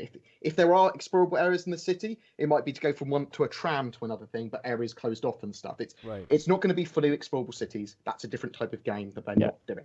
Like Right. if you And I never if you expected try fully and walk to explorable the cities. mountain, you might be you might not be able to get out of this area and go to that mountain. If you want to go to that mountain, you're gonna have to get out of your ship and find maybe a clever way, because there's probably gonna be no fly zones, right, in places like this, and then you're gonna have to find a clever way to get to that mountain. And if you want to go to this part of the city, you might have to, you might try and get there, and then it's going to be control hard for is gonna them. go, no, buddy, you gotta go. You can't fly here, and then pull you back. On those largely populated planets like Terra and Earth and stuff, it's going to be hard for them to balance people because people will want to explore on Earth and stuff, even though you can't really. like it'd be too hard for them to do that. So so they need to have a good balance, or at least give you a reason or a feel that you're kind of exploring but can't go everywhere or whatever. It needs to feel right. Yes. And I think we trust CIG to do that, Mhm. but when we see their first implementation of that, that's when we tell them whether it's good or not. We go yes or no, or go this way. Yeah, it's just the little things that I'm hearing. Like the discussion that we had was that I didn't believe that ArcCorp would be 100% fully explorable, which they've been selling us for 3.0. They've been saying you're going to have the Stanton system 100% fully explorable, Right. and I call bullshit, because I just don't think. And this is just purely my opinion, Right. is that ArcCorp seems like this massively crazy planet to do something like that on. Right. So that's where I'm just like, I don't believe that with ArcCorp. Everywhere else, I do believe you, because there's going to be, Microtech so is that's a what I was city. trying to say. I meet you in the halfway point. I also agree with you. I don't think that everything will be explorable. That being said, there's no reason they can walkable add. by explorable. And there's no reason why they can't have buildings that just don't have interiors. Because is you all I'm can't saying. paint an entire planet with buildings. I'm and not have it saying. look I'm good. not even saying an entire planet. I'm saying He's just talking about a cities. larger ArcCorp city was Just the in area. a larger example. city. Yeah. Right. But I'm just ArcCorp was going. our example. Okay, maybe ArcCorp's a bad example at this point in Yeah. time because it's such an outlier. Let's say Microtech, right? So Microtech. Yeah, I believe Microtech yeah, will you be can fully have like explorable. right. So you'd be able to go from there out to the snowy cliffs of whatever. I almost said cliffs of Dover because Get of into a that song. tauntaun. But yeah, like be able Believe to fully do that. Okay.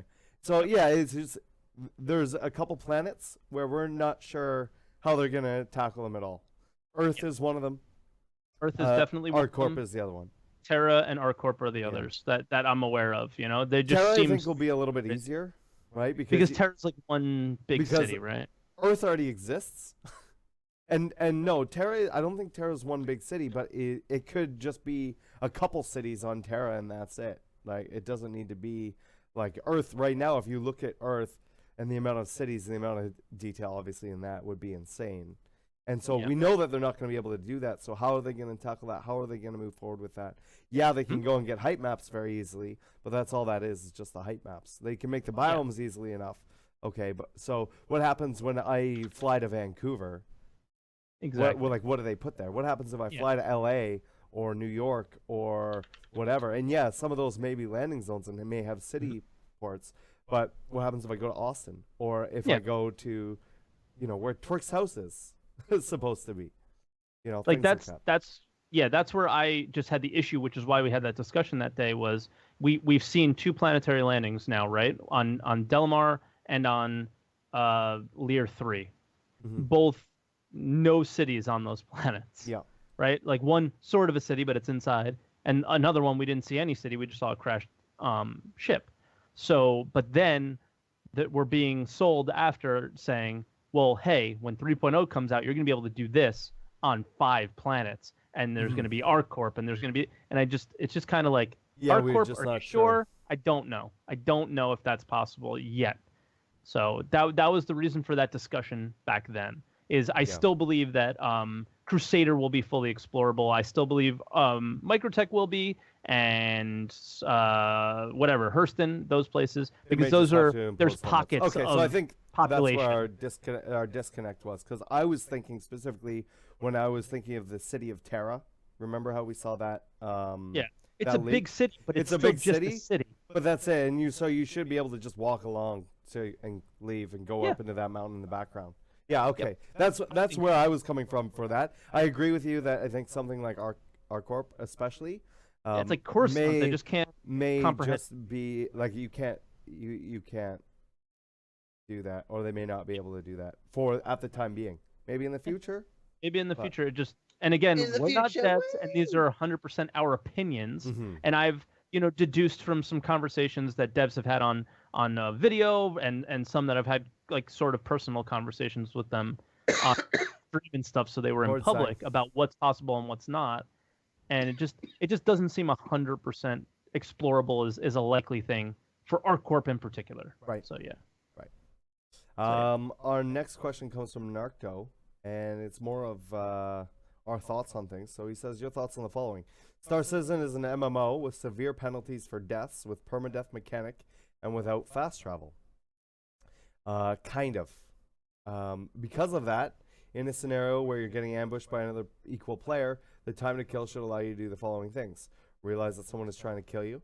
Decide what to do about it, execute countermeasures, and leave a small enough window for a skilled player to retreat without dying. The time to required things would be nowhere near the TTK in a standard FPS. Okay, so there's a couple things that I disagree with. There is fast travel in terms of if you want to jump into Arena Commander, if you want to jump into Star Marine, that's instantaneous. So while I understand what you're saying in the context of the game, there is the ability to literally go right and jump right into gameplay right away. That's my first thing. The second thing is the death of the spaceman mechanic is a little different than normal permadeath. So Yeah, I think people there's- misunderstand it. I think a lot of people misunderstand that. And then my third thing would be play smarter, right? If you're in an area where you think that there's no protection for you, and say, for example, it's a shady part of the city, you should be acting like it's a shady part of a city instead of just running around jumping and screaming and stuff and making attention to yourself. You should be checking all of your corners. You should be looking up in the hill to see if there's a sniper up there or something like that. You should be doing that on your whatever, because that's sort of the gameplay style that they want you to do. And that's what makes the game. Like the biggest thing for me in DayZ, for example, is the fact that I played that for the first time yesterday. a well-placed shot can kill you if you're not careful. And yeah, sometimes it's just bad luck and you're just in the wrong place in the wrong time. But sometimes it's like, it was fully avoidable, but somebody just rushed in or I think with the PvP gameplay, one of the things that question didn't take into consideration was pre-planning and defensive measures. Right. So time to kill is one thing and an important part of that mechanic, but also someone pre-planning, someone working out exactly how they're attacking, where their prey is going to be, what they're doing, how they're doing it, and their prey not having the correct countermeasures to defend himself because he's done lots of pre-planning, means that yes, he can turn up and murder him pretty easily because he's done loads of preparation and that other guy hasn't defended from it. The other So thing that's too the other is side of that. I hear a lot of people that are like, "Oh my God, that means that somebody can just camp on a mountain out in the middle of nowhere, and as soon as you land, you're fucked." I think you underestimate the patience, or overestimate the patience of some of these people. People aren't going to go and sit on the top of a mountain for 30+ hours to get one kill in every 30 hours. You've played DayZ, right? I have played DayZ, right? It's armor. But I mean, people those do are treat that high so mad. traffic areas that those places are happening, right? It's not out in the center of the woods. Okay, somewhere, yeah. right? Those are still in areas where you should be looking and doing some scouting, and so that scout mechanic is going to come into play. Whether that's with your scanning, whether that's going to be you're going to put in something a little heavily armored, whether it be on foot or by air or space. And you're going to have to put those things out there and do some recon and all of that other stuff. Or be super sneaky and try and go under the radar and try and be really quiet about things and do all of that other stuff as well. So I think that I think it has less to do with the TCK and more to do with how people are perceiving and how people are going to play the game. I think one of the things is that you want to encourage players not to murder each other at every opportunity for no reason, for kicks. You want there to be, yeah, if I steal your ship, it's hard to sell your ship. Right. Why would I want to murder you on a planet for no reason? I mean, there has to be upsides and downsides to that. Right. But you don't just go to a foreign country, do you? Like, I'm going to go exploring North Korea. I don't just go murder everyone there because because you don't make money from doing that or whatever. You want to work with people. You want to explore with people. You want to meet new friends and stuff. So we need to balance that so it's not got the mentality of murder, Daisy, murder. But there will be parts of the game where it will be murder. Yeah. There will be watch your back. There will be all of that stuff. But and those like things I said, are going to happen. Hopefully, the way that they balance the game is that you play what is going to be appropriate. So if that means that you have to, like I said, check all your corners, check the outside, see if there's anybody hiding somewhere, then yeah. And in some areas, like say Olisar, that's not necessary or won't be as necessary. Yeah, the further you leave, From like those UEE zones. the more kind of PvP you're going to get into. So you're going to know what to expect. If you go out into those areas, that's your own fault. But the one I still disagree that the time to kill is too slow or too whatever. Like we can argue about that forever. I do agree with the person who asked the question. I'm sorry, I forgot who asked it. Was that Darkstar? Narcto. Dark Show? Okay. Narcto. Dark Toe. My bad. Narcto. Narcto. There you Damn, go. I can't. My bad. I have my headphones really low because there was like echo from my headphones. I still do think that you should be able to recognize that, like, okay, I'm being fired at. I can get to cover over here and protect myself. Because I still believe, I agree with that. But then, I still think people misunderstand the death of a spaceman. That it's not going to be permadeath every time you die. Permadeath every time you die. Exactly. Yeah, It's going might have to be 6 lives. You might have 12 lives. Yeah, you might never die in game. I'm sure there will be some. I people that died. never die.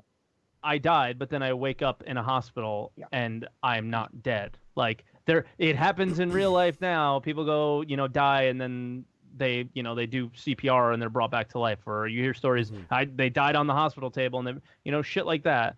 So there'll be. I don't think every situation is going to be boom death. Otherwise, I don't think people are going to play. It's really going to bother them. So I think the death of a spaceman mechanic, I think people look at it like, if I die, I die. That is not what it is. Go read Death of a Spaceman. I explained this last week. I feel like I'm going to have to explain this every week now that Star Marine is out. It's not going to be like that. And the consequences are not as bad as people think either. I don't think they're going to be. You get to keep all your shit. It just gets passed down to somebody else, and you might lose some reputation. It's really not that big of a fucking deal. And to be honest, at the end of the day, number one, with the TTK stuff, the latency is more of an issue right now than TTKs are. TTKs are they'll be able to change. It's just like they can change the output of damage and the amount of damage protected by armor and all of that other stuff. They'll be able to change all of that stuff very easily. And number two is those even the death of the spaceman mechanic may change. We don't know. Oh yeah. Let's just wait until we get to that point. Let's get them getting the base stuff in first, and figure that out. And it may turn out where the death of the spaceman thing doesn't work exactly how they wanted, or it just doesn't play out how they wanted to do that. So don't hold on to everything like it's like built out of steel and concrete. Because not a single thing is set in stone for this game. Not a single thing. It comes down to, well, we think this is fun, so we'll do it this way. Oh shit, it's fucking awful. Let's change it, right? So I mean, just look at the first time fucking Arena Commander came out. The guns were just gimbaled and pointing. Like all you had to do was get your crosshair somewhere near a ship, and it killed them, right?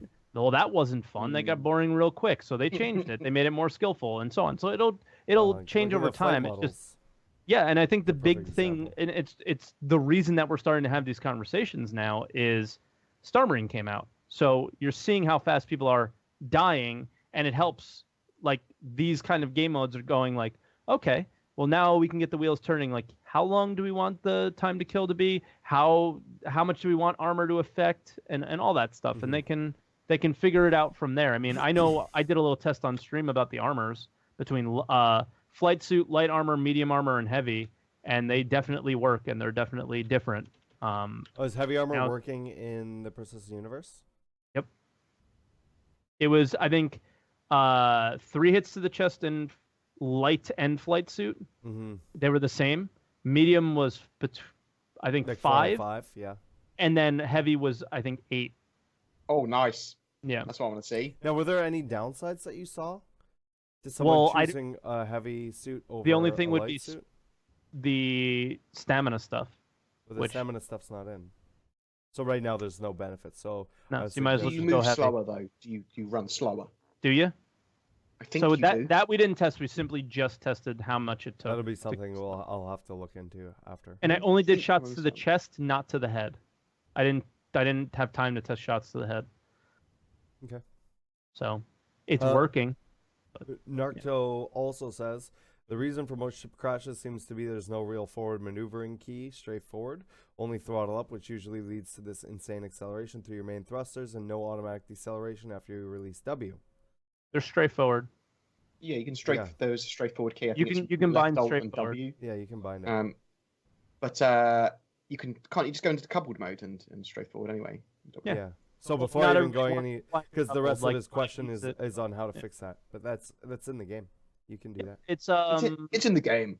It's go to your key binding, go to controls, and there's strafe up, strafe down, strafe left, strafe right, and strafe forward and strafe back. Those are all in there. Like on my throttle, I have strafe forward and back set to these. So this is strafe forward, this is strafe back, and it happens out of decoupled and in decoupled. So they're both the same thing. There you go. I was gonna make an EA Sports. It's in the game and trying to do electronic access, but I couldn't figure it out because I'm stupid. Zeus and It seems weird. Now that we've seen the partnership with Amazon, whatever that partnership is, because maybe they've got like 3 years of using their servers or whatever, already paid for, whatever, we don't know. It makes the Grand Tour and the Amazon like parody stuff they've been doing much more obvious, doesn't it? Mm-hmm. Like now they should just be able to get those people instead of getting fakes. Let's get them. Yeah. Oh, that'd be amazing. Yeah. That would be amazing. Zustanoxia says, what is your best and worst moment of Star Citizen in 2016? Twerk. My best moment is sniping somebody in front of fucking thousands of people at Gamescom. Okay. Yeah. I was gonna be like, if it's not Gamescom, I'm gonna smack you. I'm gonna reach this. Yeah, I sniped somebody in front of 1,000 people at Gamescom with no. I don't think I think it might have had a scope. I don't know, but I don't remember. There's a command for it in chat somewhere. But we were in front of like 5,000-6,000 people, and I remember saying like, I'm not good at this, and it's probably not gonna go well. And then I just sniped somebody. And like everyone was like, "Oh shit!" And then Lando came and hugged. It was pretty awesome. It was just like, "Damn, you did it!" You know, so that was pretty epic. Son! That was pretty epic. Worst moment? Fuck. There's been plenty of those. Probably dressing up as Trixie might have been the worst moment I've had in 2016. You love looking like a girl, right? What about you, boy? Guy who voluntarily made it one of his emotes.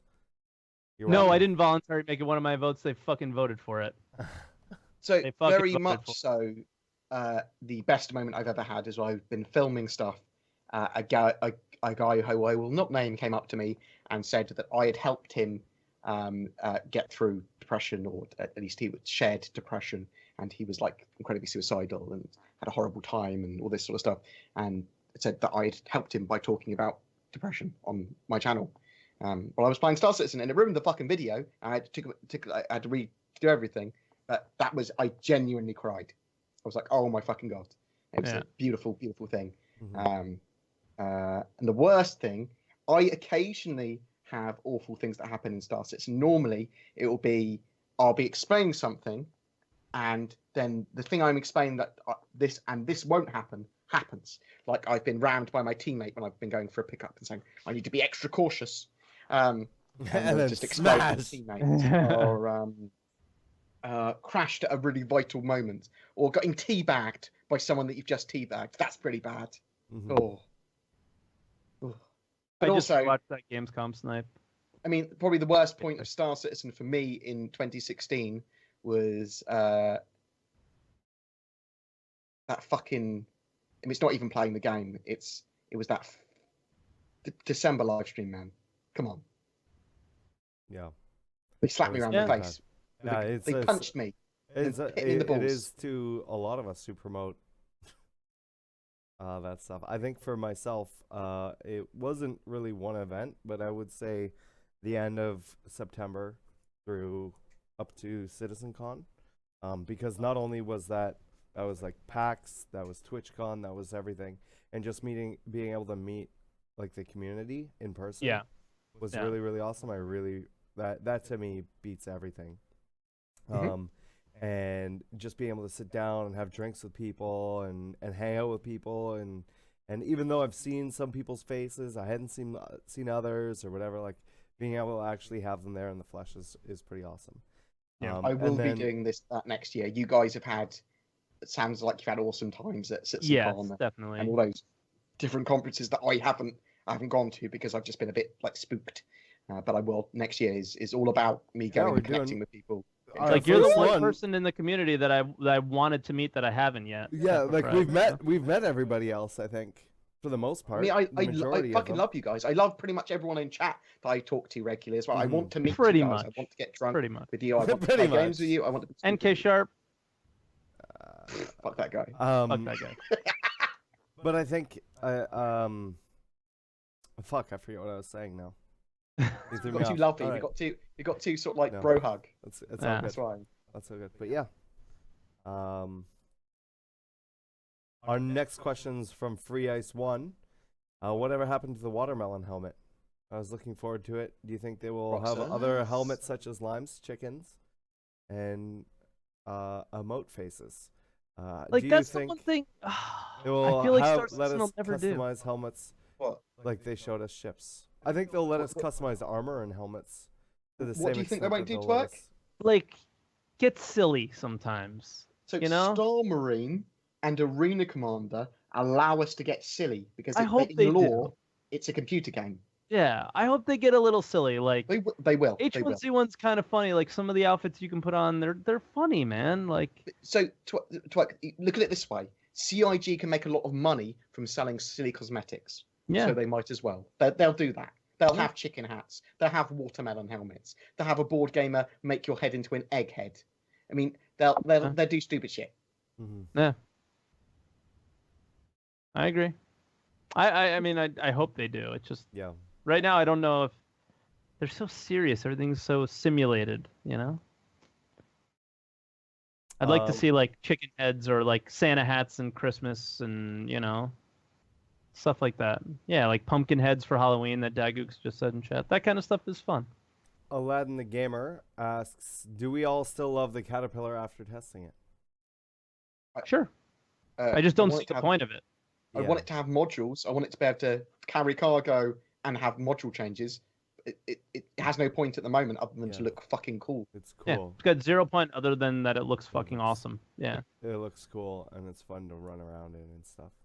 Yeah. Yes. But it's like you could say the same thing with a Starfarer, right? Like Yeah, what does a same shit. Starfarer do? If I can't carry fuel in it, what's the point of having it? It doesn't do fuel or cargo. Constellation Taurus. Yeah, all that stuff is kind of like, dude, they're awesome, sweet, but Freelancer. it's all about gameplay at this point. We talked about that weeks or Yeah. maybe even months ago that we've hit the point where ships don't matter. Gameplay matters now. And So- he has a second question directed at me with the drink machine, the Pips machine. I haven't worked on that. It's still sitting in my garage. Well, it's not my garage; it's my neighbor's garage. It doesn't fit through the house doors right now. So until I have somewhere where I can actually show it off, I'm not going to be spending the time and effort and stuff putting that stuff together. It will happen eventually. It's just right now. It would sit in the garage and it wouldn't even be able to be looked at, let alone Yeah, usable. until you can have it in your house. Yeah. So Are you gonna there like may- take the door frames off and shit? No. It's not. It won't ever come into this house. Yeah, But if I you think- move. Which will No I pips think in is my house. I think is a lot closer than I had previously thought. Oh, nice. So with the Streamhouse stuff, Cabos01 says, "What do you think will happen now? CIG have gone to Amazon in terms of players per server. Do you think they'll still be able to do the stitching together of servers, so to speak, to get those numbers they were talking about in an instance, or do you think they'll have to bitten off, or they've bitten off more than they can chew again? Before Amazon, it could have been. Now with Amazon, is it going to?" It only gives them more power and more to play with. It gives them Yeah. more options, not less. I think it's easier, and I think they have to do less. They probably have to do less work to make it less of the happen, heavy right? lifting, Since yeah. Amazon did some heavy lifting to get it to work with CryEngine on their servers, so it's just less So- work for them. It just made sense, right? I think Maybe. that's the impression that I have of it, at least. I mean, so some of the stuff that we're looking at, like game lift and stuff like that, isn't suitable for MMOs and server meshing the way they want to do it. But it's got the backbone there. It's got Yeah. the power that they need. So it's on, since they've got the tech there, and obviously they might base some of that tech on the services that are already there. But when they've got the tech there, the backbone's already there. They don't need to fuck around working out what they need, because things go, Yeah. well, we have as much power as we possibly could want. Cavos also goes on to say, "Now you've had some time with new flight mechanics. Do you guys think? Do you like the new compared to the old? And what do you think of the AI flight mechanics now? Do you like how the AI ships keep turning in tight circles? To me, it seems like CAG have taken the code from Micro Machines from the days of the PS1 and put it into AI code for Star Citizen." So I still think the AI is broken. There's something wrong. Like I absolutely love the new flight model. It's fucking fantastic. It's gonna get better, I think. But this last iteration of it's really great. Like I don't know how familiar everyone is with it, but you afterburn with one button and you boost with another, and boosting is so useful. Like you turn, you throttle down, you boost, you throttle back up, you boost, and you've done like boom, turned quickly and are right on another guy. It's fucking great. The AI, on the other hand, when you start firing at them, they go into this like evasive maneuver where they just corkscrew, and all you have to do is just roll with them at the same pace that they're rolling at, and you just hold fire and they're dead. I think the idea there is that their teammates are supposed to be killing you. Yeah, so the one thing that definitely happens, like if you play Pirate Swarm or Vandal Swarm, they fucking team up on you hardcore. Like they're like, they literally swarm you. So that is cool, but in like a situation where there's only like one or two pirates, it's still a little too easy. I think. I just don't think that they're quite there yet. The thing about Pirate Swarm and Vandal Swarm is I think they overwhelm you. I don't think they're better than you. Right. Yeah, Right? I think there's just a lot of them, and that a lot of the, especially in Pirate Swarm, because I haven't really done Vandal Swarm. Vandal Swarm's But easy now. In comparison. Vandal Swarm has always been easy, to be fair. Pirate Swarm with the ships and how tanky some of those are and how powerful some of their weapons are is pretty insane. Me But and I like Sideside- it. I like that. Me and Sideslide went into a Pirate Swarm, or not Pirate Swarm, Vandal Swarm, because apparently, I don't know if you guys know, but there's a new forum badge for Pirate Swarm for 2.6. So we another Vandal Swarm. Vandal Swarm, Both. yes. Even better. For Vandal Swarm, Already there's got another them. one. But we only went in with two of us, and we struggled because Vandal Swarm doesn't scale. Pirate Swarm scales, right? Right. So Vandal Swarm is just straight up like set up. Vandal Swarm's co-op is like, we expect you to have 4 people. So we tried to do it, and it was is it just 2946 Vandal Aggressor? Is that the new badge? Yes, Yeah. it is. Okay, because I have the 2946 Pirate Aggressor. Yeah, there's a Vandal one. Yeah. I think there's only a few days left to get that Pirate Aggressor badge. Really? I would imagine it's just like the last Aggressor badge. Yeah, I that feel like it's it would just- stay. It's the Or whole maybe it year. will stay. Maybe it's just to buy the Caterpillar. Pirate Caterpillar. Yeah, and then you'd be able to rent the Caterpillar instead, just like what they did with the Glaive. So instead of being Okay. able to buy it, you're just able to rent it. No. So. Yeah. Magnetron asked BoredGamer, what is the biggest reason CIG picked Amazon beside the fact that it's free? Because and that's a good question because they already had CryEngine and they already had the source code to that. So what would you say? And I know you've already covered it a little bit, but Yeah. maybe. Yeah, so it's basically it's CryEngine, exactly the same version of CryEngine with a load of extra options. So obviously they've got more options to play with. They've got more modules to play with that are already there. They've got the support of Amazon if they Which want is some the stuff most important thing in my opinion. Yeah, I mean, yeah, definitely. I mean, having the leverage and the power of Amazon behind you as well is obviously a fucking fantastic thing. You know that engine's going to be there for ages, receiving updates and stuff. Some of them they might want to use, some of them they might not. And also, it's got the power of networking. CryEngine as is not meant for large networking and multiplayer stuff. It was never its focus. So Star Citizen used that engine because it was pretty, and they went, well, we're going to have to build on the networking stuff and get all this stuff done and cool. But CryEngine's focus, Lumberyard's focus is on that networking, is on MMOs, is on large scale multiplayer and very scalable multiplayer.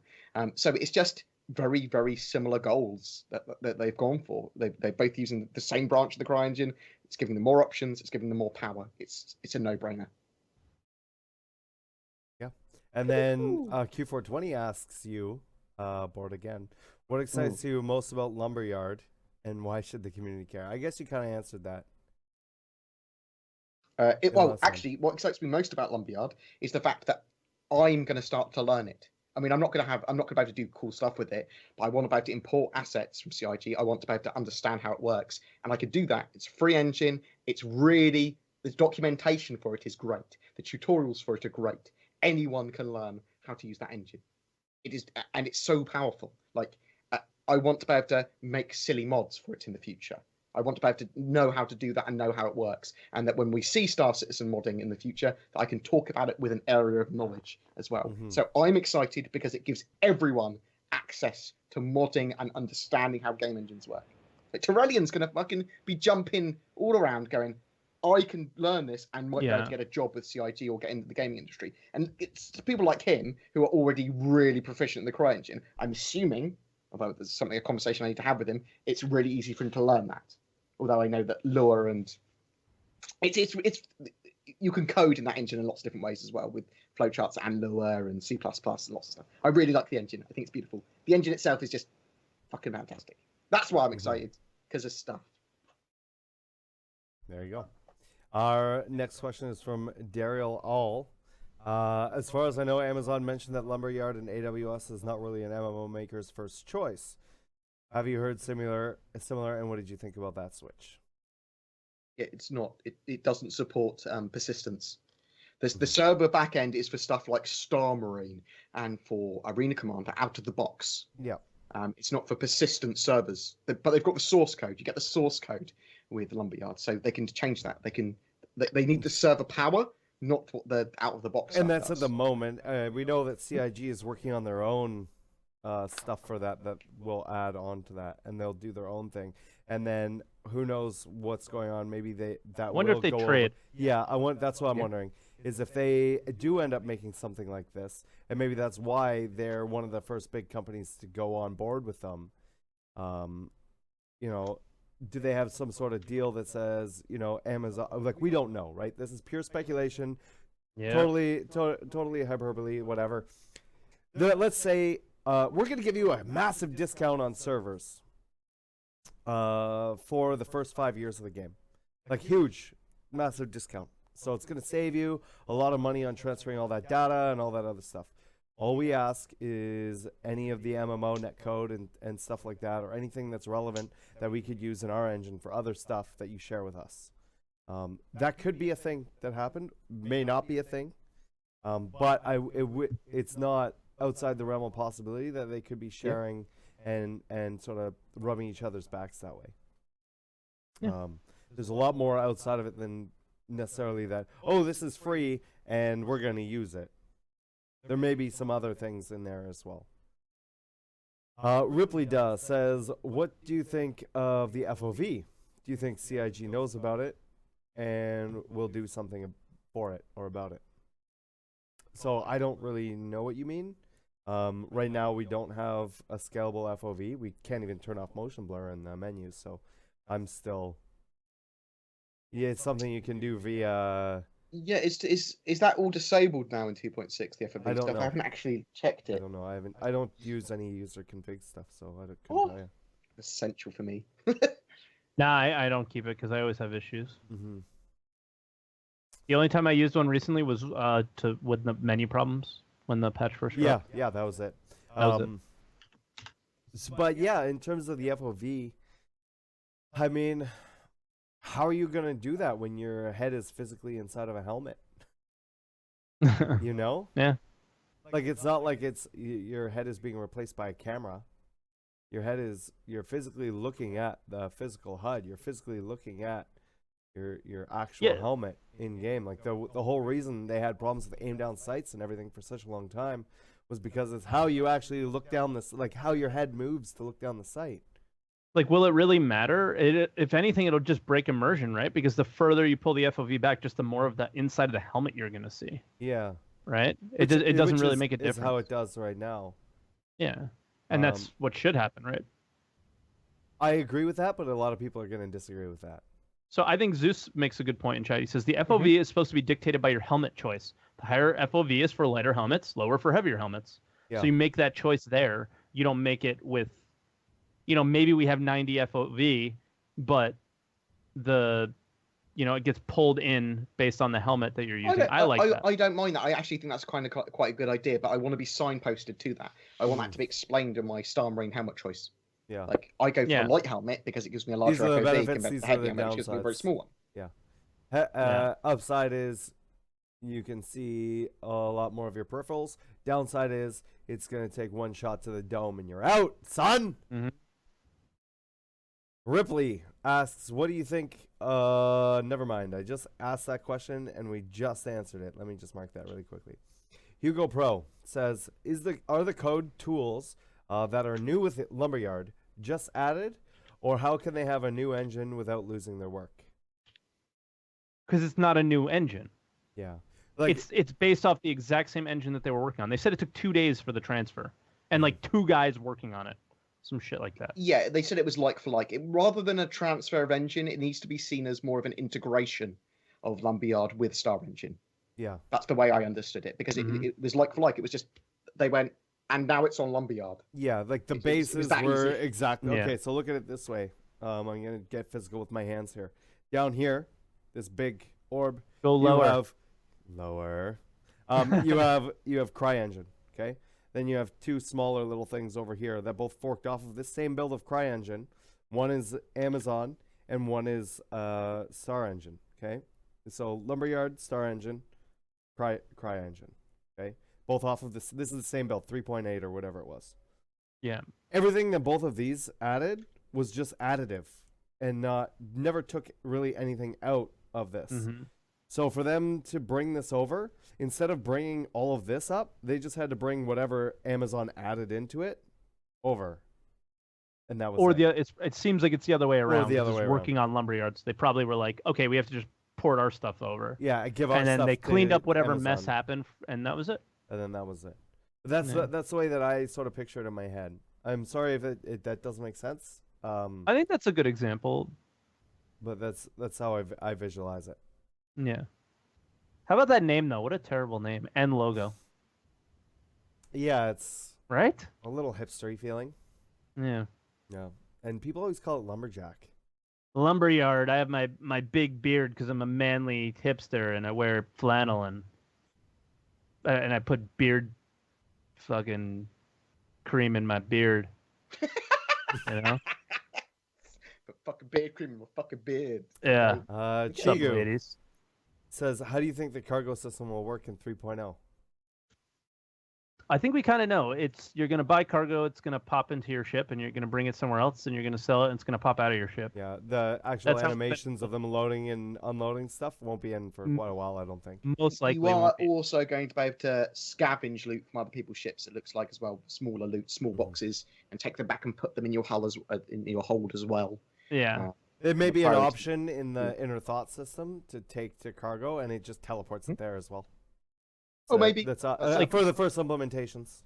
The small cargo that you can hold in your hand, we saw that in the Gamescom demo, right? Yeah. Where they carried it and brought it over. They didn't put it in the ship, but I assume that's what'll happen. You know, just drop it in the ship. Deltron, does anyone know anything about the 2.6 loaner ships? What do the Razor owners get? Do the Prowler owners get the Hoplite? Will the Caterpillar be a loaner ship for any of the bigger ships? There you go. Did say what the Prowler loaner was going to be, but the Prowler loaner was going to be. Like, I can't remember what it was. It should be that I'd assume you Matrix get and an they can see M50. Twerk I assume clicking with the away. Razor. I put a command in chat, but it's old. Okay. Yeah, this is old. This has only been since Alpha 2.1, so they need to update it. CIG, please. I feel like don't think we know.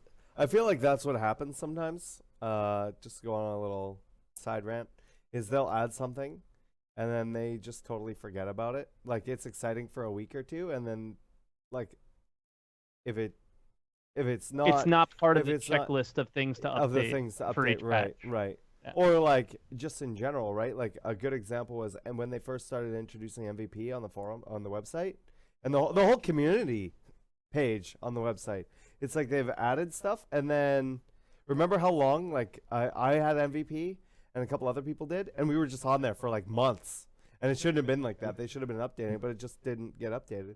And there's some little things like that, like the ship loaner matrix, like the other things like that. They just You know what I think it is, though, Saurus? think it's Is just a lot and of it's been stuff. going on forever, is we're going to change the site at some point. yeah. So we're not going to put the work into it because it'll all go into the new site. I don't know when that is, but I think a lot of that stuff we'll see whenever they update the site and make it simpler. Because obviously the site's a kind of a... Convoluted. yeah, it's tough for new players to get involved and figure things out. So I think Mhm. I think it'll probably come with that, but I just don't know where that stands right now. Here's your favorite question. This is going to be your guys' favorite question of the day. Are we going to have a party? Yes. Oh, okay. Maybe save it. Second favorite question. What is your guesstimate on the 3.0 release date? What are you most looking forward to in 3.0? Guesstimate on release date is after spring in like temperate areas. yeah. So After like the snow has melted in April, Alaska. April, May for me.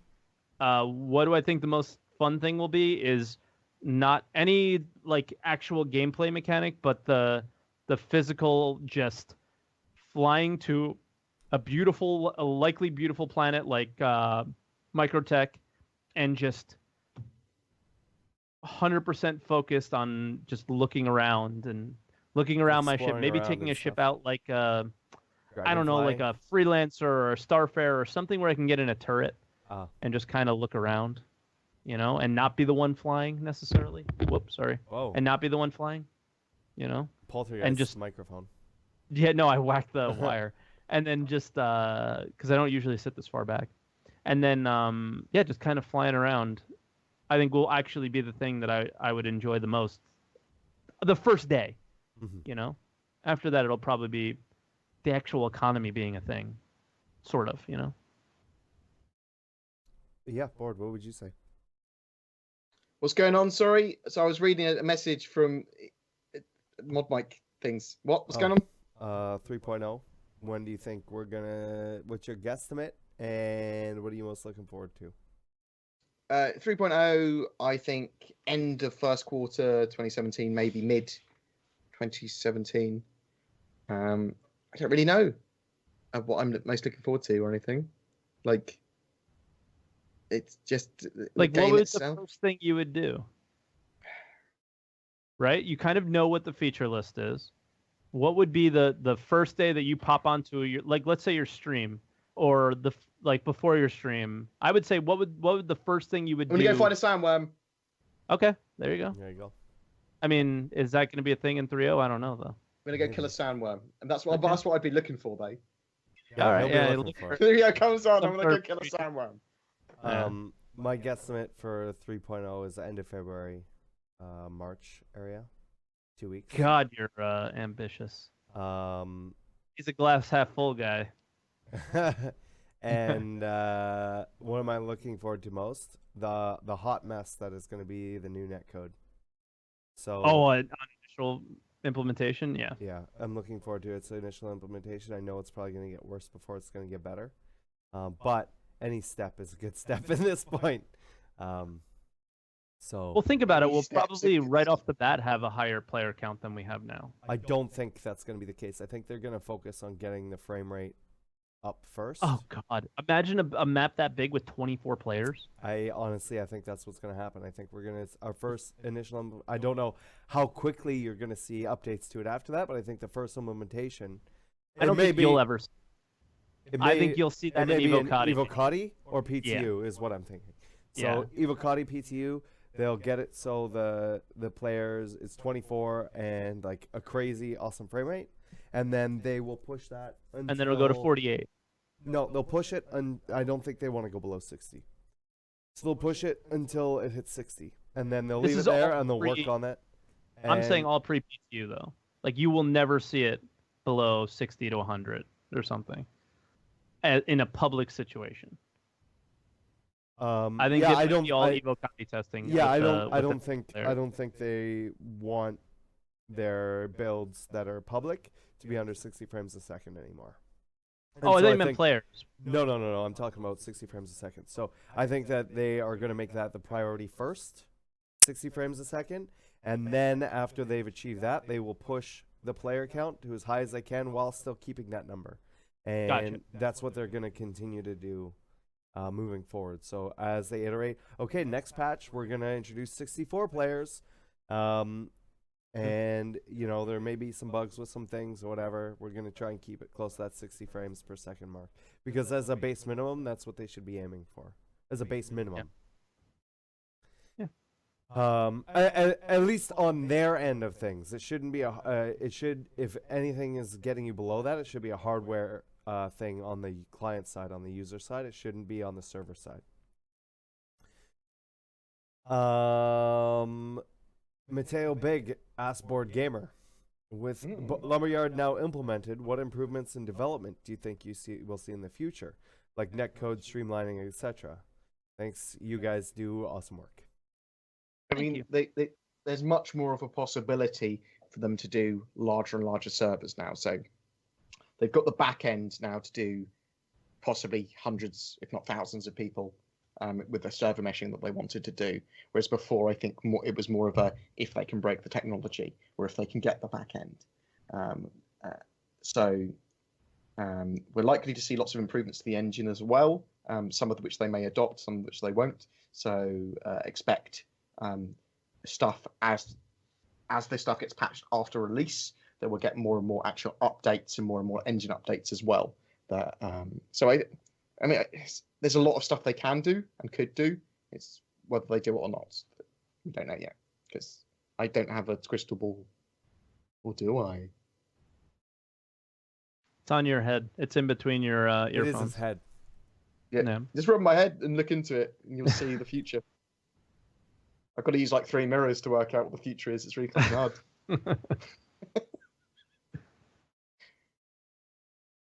Magnetron says he is disappointed about 2016 because you've not seen any content really added to the game.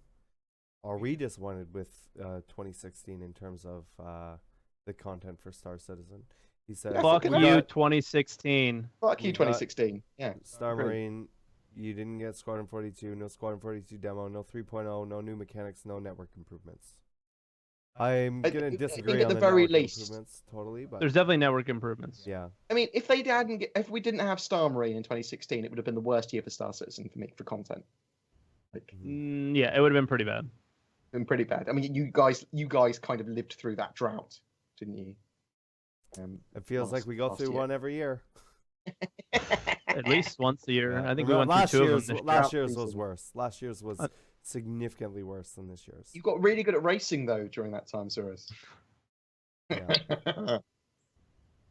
You have to do something. I'm not one to be.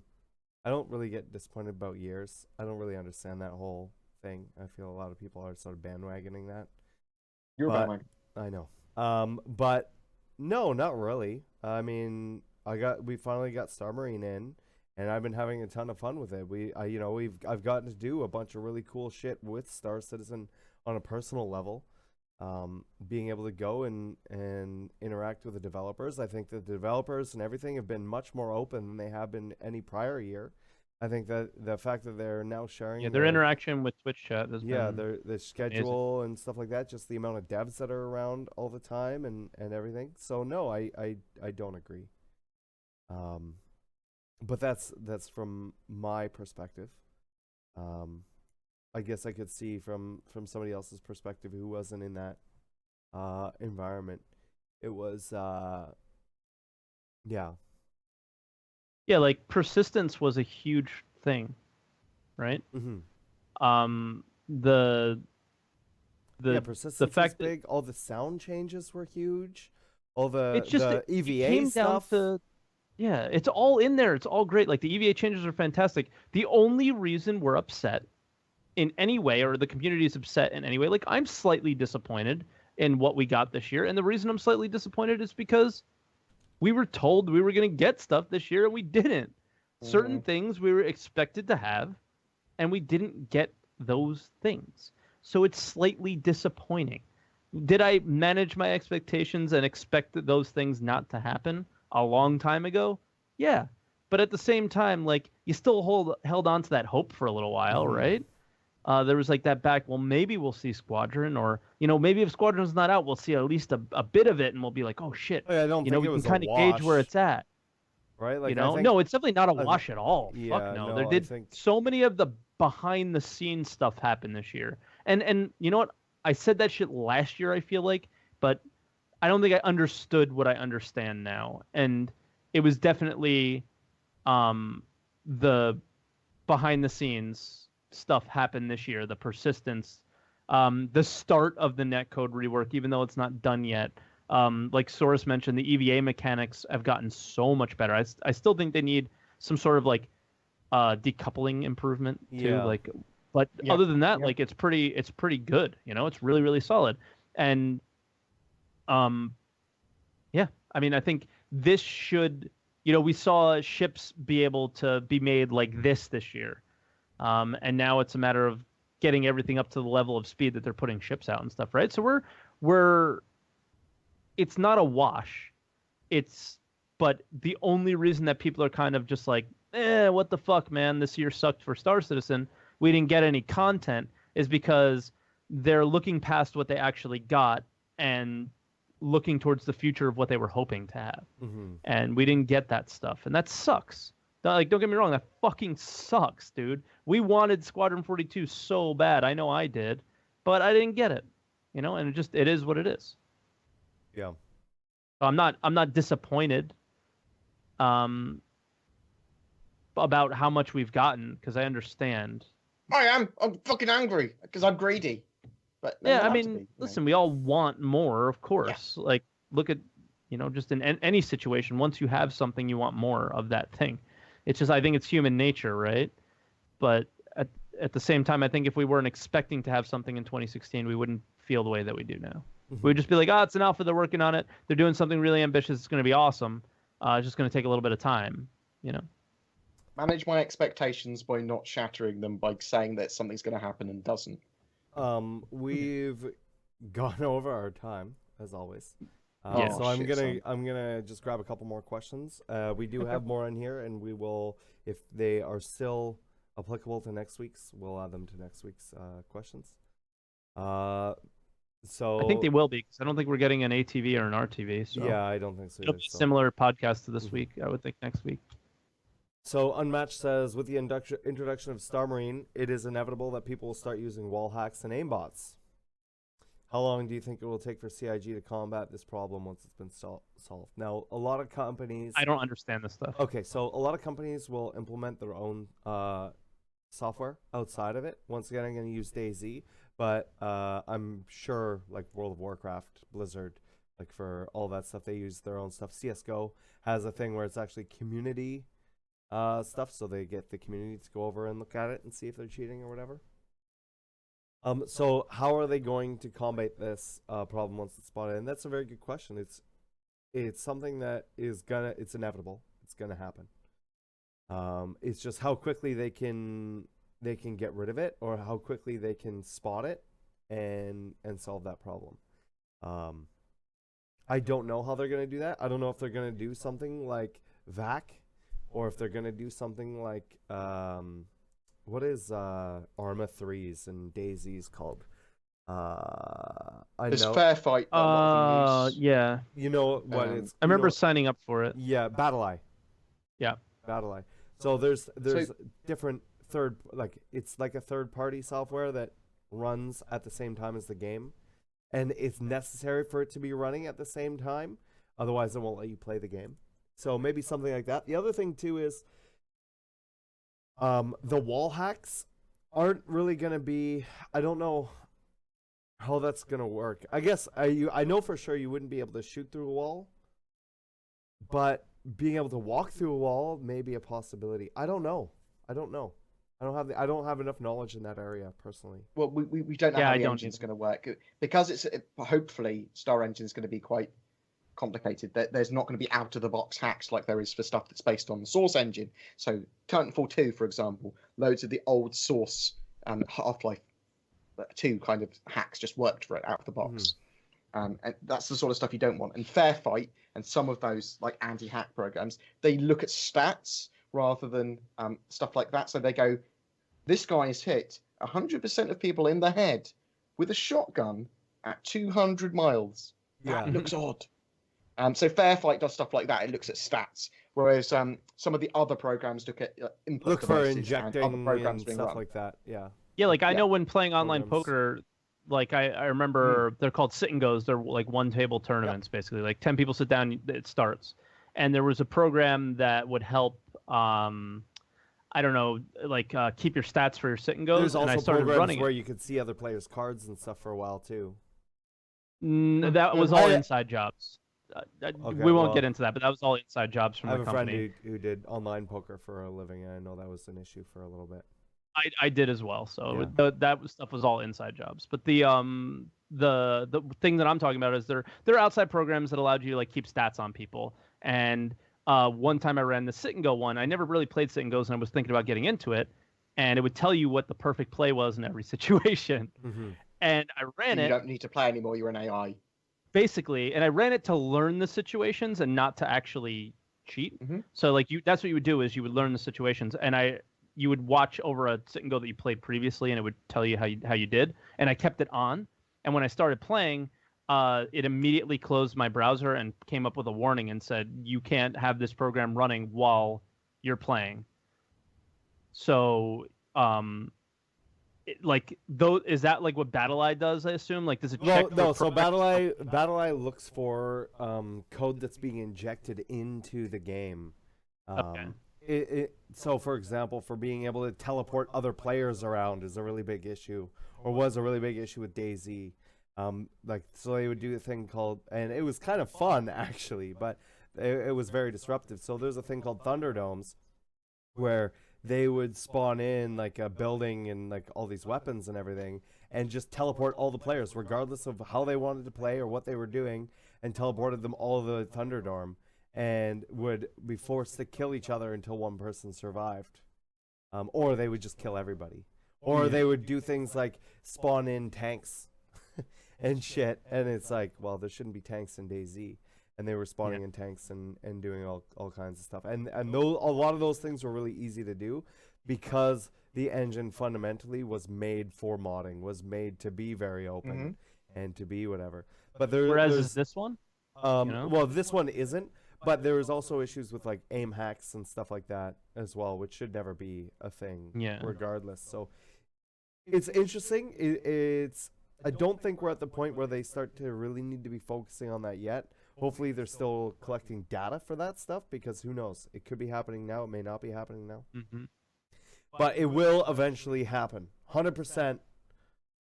It will happen, and it's not.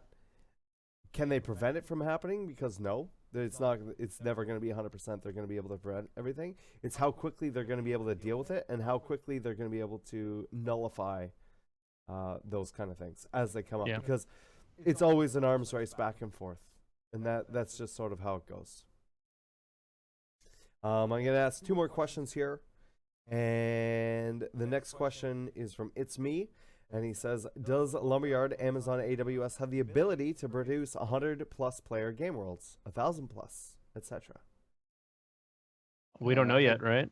Well, I know it has massively be scalable multiplayer servers. I think that's the intention eventually. Yeah. So, But their code doesn't do that. The code is 100% on CIG for the networking of the MMO. What that's scalable to, I mean, it's up to Amazon. CIG. Yeah. Yeah, but I mean, what the servers are capable of, or what is up to Amazon, Gotcha. yeah, Amazon have got so much of a backbone Amazon that they can do anything. runs a good port. I wonder how much. I'm gonna look this up right now. I almost said, Jamie, can you look that up for me? I've been watching too much Joe Rogan podcasts. How much of the internet is based off of AWS? Okay, up to 70% of global internet traffic goes through AWS. To give you an idea. Wow, I would have thought Google would have had more. I would have That's thought pretty it would wild. have been more as well. Amazon Web Services. Let me go to the Wikipedia. Launched in 2006. I mean, it might go through both. If you see what I mean. They might hop and stuff. Yeah, it may go through both, exactly. Because they have different, so they have, I can tell you where AWS is all located. So US East, which is Northern Virginia, which is where the majority of the AWS services are based, and I think that's where we're based out of right now. US East is Ohio, US West is Oregon, US West is also Northern California. AWS GovCloud US is based in the northwestern US. Canada Central is Montreal. South America, they have Brazil. Europe, Middle East and Africa, they have Ireland, Frankfurt, and London. Asia Pacific, they have Tokyo, Seoul, Singapore, Mumbai, India, Sydney, Australia, and Beijing. And I'm trying to find if there's like an actual a percentage of like how much is used by AWS, but it's anyways, it dwarfs whatever CIG is ever going to use it for. Is what it's capable of actually holding. It just dwarfs. So that's not something that you have to be worried about. The hardware is definitely going to be able to handle whatever software that CIG comes up with. Oh shit! I wanted to ask something earlier when we were talking about latency. You're not and all that allowed. stuff. It's illegal. This is question time. I'm asking a question. So you and I live in the United States. We get good pings. Bored lives I live in Canada, outside of but the yes. US. Call me Whatever. American again. I mean, you basically live in the United States, so deal with it. Server side, you live in the US, basically, right? Right, Seattle. Right. Does Source have 2 mics open? I can hear echo. I don't know. When I bring my mic away from my headphones, I seem to be the one causing the echo. So I apologize if that's the case. I'll put my mic here. I'm good. Okay. Source is complaining about the latency, but we have good ping. I don't have good ping. I have 110. What's your ping? That's better than everybody else you're playing against in Europe. Right. It's still terrible. So what is the issue? Because obviously I play games sometimes where it's like, well, I turned around and got shot in like 2 seconds. There's still latency. There's not hit just, reg it's the issues. hit registrations There's loads of as well. stuff. Yeah, like I don't know what latency. Like, listen, I don't fucking know what any latency. of this Okay, shit so means. latency means the amount. Okay, so my client registers that I've hit a target with 1 bullet. Okay, it then has to send that information to the server to confirm that it's been hit, and then the server then has to confirm it to me and confirm it to the other player. And before all of that happens, that bullet has not hit that player. So it's got to go through all of that stuff, and the more latency there is, the longer time it takes for those to all get sent out. And then when you put that on multiple bullets or multiple whatever, and then you also have the movement and everything else happening, that's where you have those hit registration and latency issues in layman's terms, if that makes sense. So the higher the latency, the worse the hit registration is, because the longer it takes. And so, I'm not sure how it goes in the stack. And what that means is, if we both shoot at each other at the same time, right? Me and Twerk, we both fire exactly the same moment in the universe, the server still may think that one of us shot before the other, and so it hit register one of us before the other one, which is most likely the case. And then what's going to happen is if that was a kill shot, then that other one would then be denied from being. So even though I unloaded a whole round of magazine of ammo into you, and you did the same thing to me, whatever one goes through that system first is how it does it. It's not based off the actual time in the game because the latency is just too long at this point. So yeah, that's sort of what that means. And that's on a very basic understanding of it. And we'll go with our last question here from Q420 saying, how will Amazon's ownership of Twitch TV interact with Lumberyard as an engine? Will it be possible to stream directly from the game, for instance, without having to render it on PC? Maybe. Not stream directly from the game, most likely. Saurus needs a reasonable amount of hours. Because you'll still be rendering it on your PC then in some way. Yeah, it's just you won't be doing it in OBS, maybe. Right. So I don't know if this is something possible. It may be something they're looking into. But it may be able to use CIG's network to send out the stream instead of your network to send out the stream. So as long as you can play the game, you'd be able to stream it. But you wouldn't have what we have with our streams now. You wouldn't have overlays. You wouldn't have alerts or a camera or any of that stuff. You would just have a very basic stream. Basically, you know, even more basic than what they have on consoles with their Xbox One and PlayStation 4 stuff. Yeah. You just wouldn't have more so of what it means is things like the Twitch interaction with the chat. So them being able to affect things in game potentially. Whether CIG uses something like that is unknown, and if it makes sense. Right now, I can't really think of any situations where that makes sense. It's a cool mechanic, and we've seen it in a lot of other games. Like, for example, Twitch Plays Pokemon is a perfect example of that, of how Twitch is the one playing the game. There's another thing, though, where I can see CIG doing this 100%. And that's the lobby systems and everything like that, being able to use Twitch chat and being able to use the different levels of Twitch chat. So followers, subscribers, things like that. Being able to bring them into a lobby, especially when we get into like these bigger games. Maybe Star Marine can eventually handle 128 players or potentially more.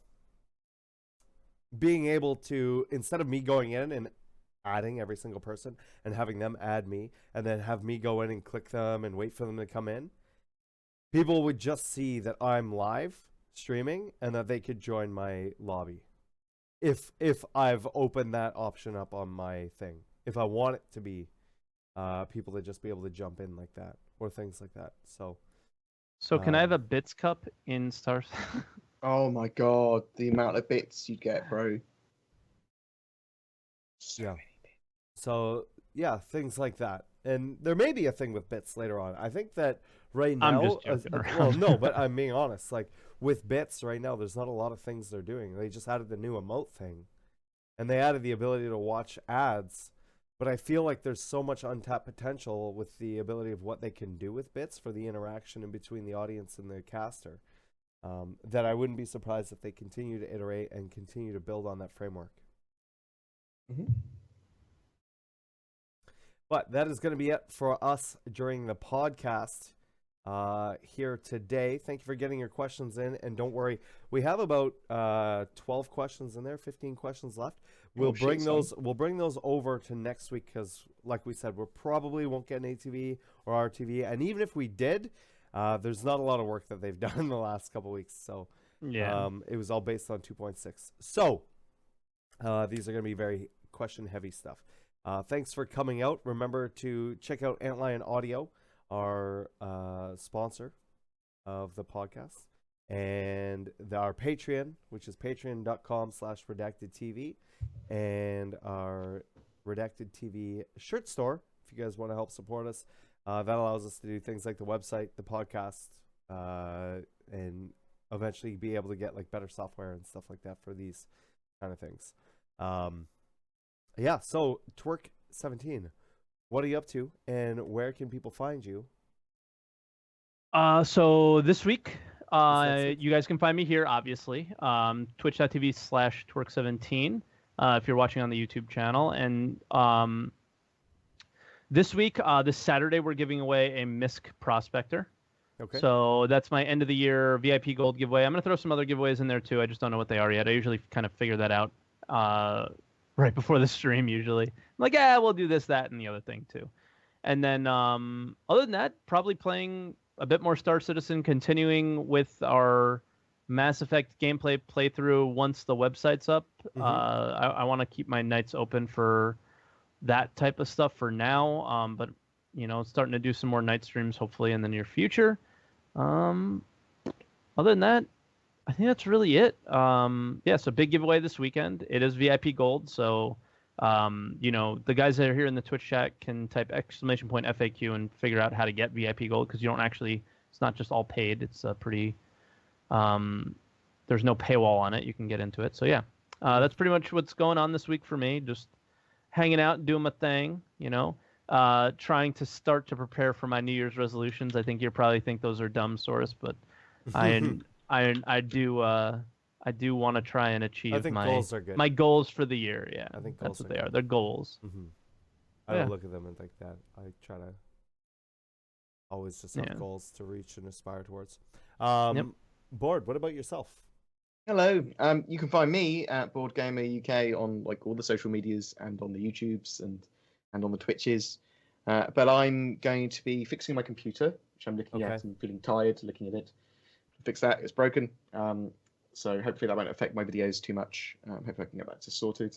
I'll be looking at the new camera stuff more. I'll be looking at stuff we've got to look forward to in 2017. I'll be looking at loads more 2.6 stuff and Star Marine stuff, looking at tips, looking at fixes to get people's games working. If you're like, what's going on with this? It's exploded. Why can't I download the game? What's wrong with my sensitivity? I'll be doing a video on all of that. So like hot fixes for all those problems and all that sort of stuff until the next week when we do another Redacted, but this time in the future in 2017. Yeah, this is our last Redacted of 2016, so it is. Yeah, I mean, where do you, after you say where we can see a Saurus, do you want to talk about maybe where our goals for the podcast for 2017? I like how excited you get about that stuff. I love goals. I know you do. I do too. Yeah, I can do that. I'll do it for like let's move on to you then, Saurus, and then we can move on to that. For me, I'm just gonna be playing Star Citizen and doing some stuff on New Year's. I'm going over to Stacy's. I think the stream house is actually really close, like really like cool, like a week close. Oh shit. Yeah, so we'll see how that goes, and I'll keep you guys updated with that. Other than that, that's it. You can find me at twitch.tv/WTFOSAURUS and on Twitter at WTFOSAURUS. With our podcast, what kind of things? I know that something like we are always looking to do is have the ability to bring on other people while still being able to maintain our cast of 3. So while by being able to like bring on other content creators or CIG staff and things like that, and while all of us are still here and within staying in our limit, is sort of the thing, and I think that's our biggest thing for this year is going to be trying to figure out how that's going to work, because I think that's something that would be really important. It would be really awesome. Yeah. We've had some talks about it recently. It's just been hard to implement and hard to figure out. Like right now, we had nothing to talk about and we still went over our time. So and we talk over to each other regularly, and there's only 3 of us. So bringing an extra one on is, and I'm the worst proponent of I talk over everybody. I'm so bad. But but bringing another one on, like, we don't want to get too crowded. So that's one thing that we want to do is like maybe one day Bored will take a day off and we'll bring Detox on. Oh my God, maybe one day I'll take a day off and Nubifier will come on or whatever, And Saurus doesn't take days off, so he'll just always be here. Our rock. But I think some of the goals for me for the podcast is to eventually get not actually doing gameplay, but kind of going back to a little bit more of the original format when there is gameplay to talk about. So deep diving into ships, spending a whole segment on a ship, spending a whole segment on a loadout or, something like that in the future, or a game mechanic, instead of this is the week's news, because I think that's going to kind of not be the interesting thing in 2017. I think the interesting thing is going to be the content, right? And the game mechanics and the how to play Star Citizen type of stuff. So I think those are probably my goals for 2017. Bored, I can already tell you what Bored's goals are. It's just a fucking vampire, just a few more views. So, I mean, I wanted to talk about something quite seriously, very briefly. Okay. See, I've had a shitty time in 2016 as well, and hopefully all my shitty stuff will be done by the end of February, is the idea. I do want to talk more on my channel. I think it's a very important thing to talk about men's mental health and mental health in general. Suicide is incredibly high rate of death in the UK for young men, and that is a lot to do with depression and mental health, and there are taboos about talking about it. I want to smash those things down. Now, Carrie Fisher died very recently. My thoughts and prayers go to her family. Amazing actress. I think a lot of us grew up with her, or sci-fi was part of our lives because of her. She was a big proponent. She was a big force for good in the mental health kind of circle. She very much tried to break those social taboos about talking about mental health and stuff like that. So it's a massive loss for me from that kind of point of view. So very sad about that. But I do feel that our communities and Star Citizen and you guys and everything have been very open about me talking about that, and I really appreciate that. And that's the sort of thing that I want to make okay to talk about. Talk about mental health, talk about physical health. It's all the same thing to me. It's important that you look after both. Get your balls checked out. Cancer's an issue. Mental health is an issue. Depression and stuff. You can talk to friends. You might need signposting. You might need to talk to your doctor. You might need medication. You might not. You might need counselling, stuff like that. And I thank you very much for allowing me to talk about it over 2016, because I've had a shitty time with it. So thank you very much. Like, you guys are awesome, and I appreciate the community, whether it be Redacted, whether it be mine, whether it be Twerk17 or all the other great content creators I've had the chance to work with in 2016. So Merry Christmas, Happy New Year, great Winterfall, awesome 3.0 expecting day in the future. I don't know what else. Yeah. Will you have a party? I may. I think we're all gonna have a fucking party. Yeah. New Year's, said that about 2.6 and we didn't have a party. I'll try and stream when I'm at my peak of being drunk on New Year's Eve. Oh, okay. Hey, I'm playing Star Citizen with my dick. Don't stream that. Oh man, yeah, don't do that. You know how fast you got that partner button? You know how fast they can take that away? Yeah. It's just a click of a button. They could take it away much faster. All right, guys, I'm gonna be streaming after this. Twerk, are you gonna join me for a couple games? I know yeah, maybe 1 or 2 games. You're gonna be working on your computer, right? Yeah, I mean, if I'll come online in Discord or whatever if I can get it fixed. Okay, yeah, just join us in Discord, and Twerk, I'll just jump into one of the hosting channels. So you pick one, I'll join you. And so we will see you guys next week. Thanks for coming by. And you got that to live with. All right, bye, guys.